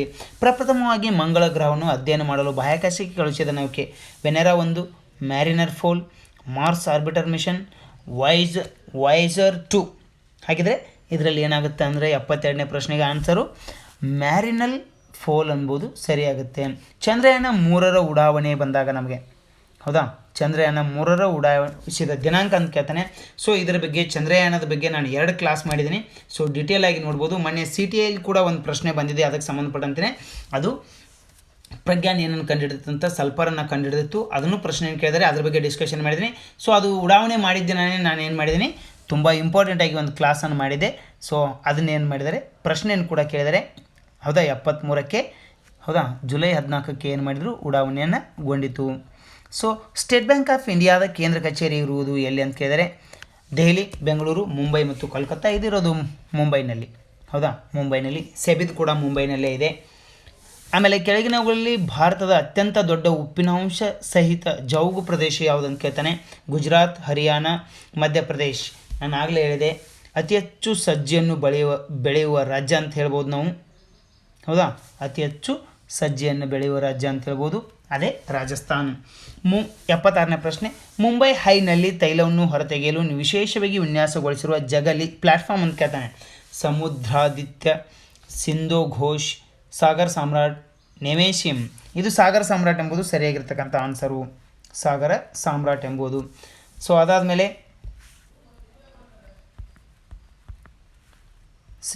ಅದಾದಮೇಲೆ ಇಂಪಾರ್ಟೆಂಟ್ ಆಗೋದು ನಮಗೇನೆಂದರೆ ವಿಜಯ್ ತೆಂಡೂಲ್ಕರ್ ಅವರ ಜನಪ್ರಿಯ ನಾಟಕಗಳಲ್ಲಿ ಇದು ಒಂದು ಅಂತ ಕೇಳ್ತಾನೆ. ಸೀತಾ ಸ್ವಯಂವರ, ಶಕ್ಕರಂ ಬಿಡ್ನರ್, ನಾವಣ್ಣ, ಬಹುರೂಪಿ. ಸೊ 77ನೇ ಪ್ರಶ್ನೆಗೆ ಯಾವುದು ಆನ್ಸರ್ ಆಗ್ತದೆ ಅಂದರೆ ಶಕ್ಕರಂ. ನೆಕ್ಸ್ಟು 78ನೇ ಪ್ರಶ್ನೆ, ಈ ಕೆಳಗಿನವರಲ್ಲಿ ಯಾವುದು ಪೆರಸ್ ಲೋಹವಾಗಿದೆ ಅಂತ ಕೇಳ್ತಾನೆ. ಪೆರಸ್ ಲೋಹ ಮ್ಯಾಂಗನೀಸ್, ಬಾಕ್ಸೈಟ್, ಮೈಕಾ, ತಾಮ್ರ. So manganese, bauxite, mica. Ferrous ಅಂತಂದರೆ ಕಬ್ಬಿಣ ಅಂತ ಅರ್ಥ. ಹೌದಾ, ಕಬ್ಬಿಣ ಅಂತ ಅರ್ಥ ಕೊಡ್ತದೆ. ಹಾಗಾದರೆ 78ನೇ ಪ್ರಶ್ನೆಗೆ ಆನ್ಸರ್ ಅದು ಮ್ಯಾಂಗನೀಸ್ ಎಂಬುದು ಸರಿಯಾಗ್ತದೆ. 79ಕ್ಕೆ ಕೆಳಗಿನ ಯಾವ ಏಜೆನ್ಸಿಯು ಸುಕನ್ಯಾ ಸಮೃದ್ಧಿ ಯೋಜನೆಯನ್ನು ನಿರ್ವಹಿಸುತ್ತದೆ? ಭಾರತೀಯ ಜೀವ ವಿಮಾ Nigam, LIC, unit trust of India, ಅದು ಅಲ್ಲ ನಬಾರ್ಡ್ ಅದು ಗ್ರಾಮೀಣ ಪ್ರದೇಶದ ಅಭಿವೃದ್ಧಿಗಾಗಿ ಕೊಡುತ್ತೆ. ಹೌದಾ, ರಾಷ್ಟ್ರೀಯ ಉಳಿತಾಯ ಸಂಸ್ಥೆ. ಹೌದಾ, ಇದು ಸರಿಯಾಗಿರ್ತಕ್ಕಂಥ ಉತ್ತರ. ಭಾರತದ ಆಹಾರ ನಿಗಮ ಯಾವ ವರ್ಷ ಸ್ಥಾಪಿಸಲಾಯಿತು ಅಂತ ಕೇಳಿದಾನೆ. ಇಂಡಿಯನ್ ಫುಡ್ ಕಾರ್ಪೊರೇಷನ್ ಲಿಮಿಟೆಡ್ ಏನಿದೆ ಅದು ಯಾವಾಗ ಸ್ಥಾಪನೆ ಆಯಿತು ಅಂತ ಕೇಳಿದಾನೆ. 80ನೇ ಪ್ರಶ್ನೆ ಅಲ್ಲ, ಹೀಗಾಗಿ 1965, 1964, 1975, 1974 ಅಂತ ಕೊಡಿದ್ದಾನೆ. ಸೊ 1965ರಲ್ಲಿ ಇದೇನಾಗಿದೆ, ಸ್ಥಾಪನೆಯಾಗಿದೆ. ಕೆಳಗಿನ ರಾಜಪ್ರತಿನಿಧಿಗಳ ವೈಸ್ರಾಯ್ಗಳ ಏನಿದ್ರೆ ಸರಿಯಾದ ಕಾಲಾನುಕ್ರಮಗಳನ್ನು ನೀಡಿರುವ ಸಂಕೇತಗಳಲ್ಲಿ ಆಯ್ಕೆ ಮಾಡಿ ಅಂತ ಹೇಳ್ತಾನೆ. ಹಾಗಿದ್ರೆ ನಮಗೆ ಒಂದೇದು ಯಾವುದು ಕಂಡು ಬರ್ತದೆ? ಹೌದಾ, 81ನೇ ಪ್ರಶ್ನೆಗೆ ಒಂದೇದು ಯಾವುದು ಕಂಡು ಬರ್ತದೆ ಅಂದರೆ ಲಾರ್ಡ್ ಮೇಯೋ ಫಸ್ಟ್ ಬರ್ತಾನೆ. ಯಾಕಂದರೆ ಆತ ಏನು ಮಾಡ್ತಾನೆ, ಲಾರ್ಡ್ ಮೇಯೋ ಸೊ ಜನಸಂಖ್ಯಾ ಹೌದಾ ಅಧ್ಯಯನವನ್ನು ಮಾಡಲಿಕ್ಕೆ ಸ್ಟಾರ್ಟ್ ಮಾಡ್ತಾನೆ ಅದಾದಮೇಲೆ ನಮಗೆ ಬರೋದು ಯಾರು ಅಂತಂದರೆ ಒಂದು ಲಾರ್ಡ್ ನಾರ್ತ್ ಬ್ರೂಕ್ ಬರ್ತಾನೆ. ಸೊ ಅಷ್ಟೇನು ವಿಶೇಷ ಅಲ್ಲ ಆತ. ಆಮೇಲೆ ಎರಡನೇದಾಗಿ ಲಾರ್ಡ್ ಮಿಂಟೋ ಬರ್ತಾನೆ. ಹೌದಾ, ಅದಾದಮೇಲೆ ಲಾರ್ಡ್ ಲಿನ್ಲಿತ್ ಗೋ ಬರ್ತಾನೆ. ಸೊ ಇಷ್ಟು ಇಂಪಾರ್ಟೆಂಟ್ ಆಗುತ್ತೆ. ಇದಕ್ಕೆ ಆನ್ಸರು ಏನೇ ಆಗ್ತದೆ. ಹೌದಾ, ಲಾರ್ಡ್ ಮೇಯೋದೊಂದು ಫಸ್ಟ್ ತಂದುಬಿಟ್ರೆ ಸೀರಿಯಲ್ ಆಗಿ ಹೋಗಿಬಿಡ್ತದೆ. ಆನ್ಸರ್ ಈಸಿಯಾಗಿ ದಕ್ಷಿಣ ಭಾರತದಲ್ಲಿ ಅತ್ಯಂತ ಹೆಚ್ಚು ಕಬ್ಬು ಬೆಳೆಯುವ ರಾಜ್ಯ ಅಂತ ಕೇಳ್ತಾನೆ. ಆಮೇಲೆ ದಕ್ಷಿಣ ಭಾರತದಲ್ಲಿಯೂ ಕೂಡ ಅತಿ ಹೆಚ್ಚು ಕಬ್ಬು ಬೆಳೆಯುವ ರಾಜ್ಯ ಕರ್ನಾಟಕ, ತಮಿಳುನಾಡು, ಕೇರಳ ಮತ್ತು ತೆಲಂಗಾಣ. ಹಾಗಾದರೆ ಅತಿ ಹೆಚ್ಚು ಕಬ್ಬನ್ನು ಬೆಳೆಯುವ ರಾಜ್ಯ ಯಾವುದಂತಂದರೆ ನಮ್ಮಲ್ಲಿ ತಮಿಳುನಾಡು. ಈಸ್ಟ್ ಇಂಡಿಯಾ ಕಂಪನಿಯು ಭಾರತದಲ್ಲಿ ಮೊದಲ ಆಧುನಿಕ ರೇಷ್ಮೆ ಜವಳಿ ಕಾರ್ಖಾನೆಯನ್ನು ಇಲ್ಲಿ ಸ್ಥಾಪಿಸಿತು ಅಂತ ಕೇಳಿದರೆ ರಾಮನಗರ, ಚೆನ್ನೈ, ಮುಂಬೈ ಮತ್ತು ಹೌರಾ. ಈಸ್ಟ್ ಇಂಡಿಯಾ ಕಂಪನಿಯವರು ಸ್ಥಾಪನೆ ಮಾಡಿದ್ದು ಎಲ್ಲಿ ಅಂತಂದರೆ ಹೌರಾ ಎಂಬಲ್ಲಿ. ಭಾರತದ ಕರೈ ಒಂಟೆ ಸಂತತಿಯ ವಿಶೇಷತೆ ಏನಂತ ಕೇಳ್ತಾನೆ. ಇದು ಸಮುದ್ರದಲ್ಲಿ 3 ಕಿಮಿವರೆಗೆ ಈಜಬಲ್ಲದು. ಇದು ಮ್ಯಾಂಗ್ರೋವ್ನಲ್ಲಿರುವ ಸಸ್ಯ ಪ್ರಭೇದಗಳನ್ನು ಮೇಯ್ದು ಜೀವಿಸಬಲ್ಲದು. ಇದು ಕಾಡಿನಲ್ಲಿ ಜೀವಿಸ್ತದೆ, ಆದರೆ ಇದು ಸಾಕು ಪ್ರಾಣಿಯಲ್ಲ. ಹಾಗಿದ್ರೆ ಇದರಲ್ಲಿ ಯಾವುದು ಆನ್ಸರ್ ಅಂತಂದರೆ 1 ಮತ್ತು 2 ಸರಿ. 1 ಮತ್ತು 2 ಸರಿ. 84ನೇದ್ದು 1 ಮತ್ತು 2 ಸರಿಯಾಗಿದ್ದಾವೆ. ಹಾಗಿದ್ರೆ ಈ ಆನ್ಸರ್. ನೆಕ್ಸ್ಟು ಇಸ್ರೇಲ್ ಹಮಾಸ್ ಘರ್ಷಣೆ 2023ರ ಸಂದರ್ಭದಲ್ಲಿ ಭಾರತೀಯರನ್ನು ರಕ್ಷಿಸಿ ಕರೆತರಲು ನಡೆಸಿದ ಕಾರ್ಯಾಚರಣೆ operation Vijay, operation Ajay, operation Ganga, operation Abhay. So ಇದ್ರ ಬಗ್ಗೆ ಆಪರೇಷನ್ ಅಜಯ್ ಅಂತಕ್ಕಂಥದ್ದು ಒಂದು ಕಾರ್ಯಕ್ರಮ ಮಾಡಿದರು ಭಾರತೀಯರು ಭಾರತ ಸರ್ಕಾರ ಮತ್ತು ಮಿಲಿಟರಿ ಅವರು ಸೇರಿ. ಸೊ ಇದಕ್ಕೆ ಸಂಬಂಧಪಟ್ಟಂತೆ ಕೂಡ ನಾನು ಏನು ಮಾಡಿದೆ, ಕರೆಂಟ್ ಅಫೇರ್ಸ್ ಡಿಸ್ಕಷನ್ ಮಾಡುವಾಗ ಇದನ್ನು ಮಾಡಿದ್ದೀನಿ. ಆ ಪ್ರಶ್ನೆಯಲ್ಲಿ ನೇರವಾಗಿ ಬಂದಿದೆ. ಸೊ ಮಹಾರಾಣಿ ರುದ್ರಾಮಾದೇವಿ ಯಾವ ವಂಶಕ್ಕೆ ಸೇರಿದವರು ಅಂತ ಕೇಳ್ತಾರೆ. ಬಾದಾಮಿ ಚಾಲುಕ್ಯರು, ಮದುರೈ ಪಾಂಡ್ಯರು, ವಾರಂಗಲಿನ ಕಾಕತಿಯರು, ವೆಂಗಿಯ ಪೂರ್ವ. ಹೌದಾ, ರುದ್ರಾದೇವಿ ಅಥವಾ ರುದ್ರಮಾದೇವಿ ಅಂತ ಕೇಳ್ತಾರೆ. ಹೌದಾ, ಅವಳು ಯಾರಂತಂದರೆ ವಾರಂಗಲಿನ ಕಾಕತಿಯರಿಗೆ ಸಂಬಂಧಪಟ್ಟವಳು. Next economic history of India under early British rule. So ಇದು ಒಂದೇ ಅಲ್ಲ, ಇವರೊಟ್ಟಿಗೆ British rule in India, poverty and British rule in India ಬರುತ್ತೆ. So economic history of India ಅಂತ ಬರುತ್ತೆ. ಸೊ ಪ್ಲ್ಯಾನೆಡ್ ಎಕಾನಮಿ ಅಂತ ಬರುತ್ತೆ. ಇವೆಲ್ಲ ಕೃತಿಗಳು ಇನ್ನೂ ಇದ್ದಾವೆ ಕೆಲವೊಂದುಗಳು.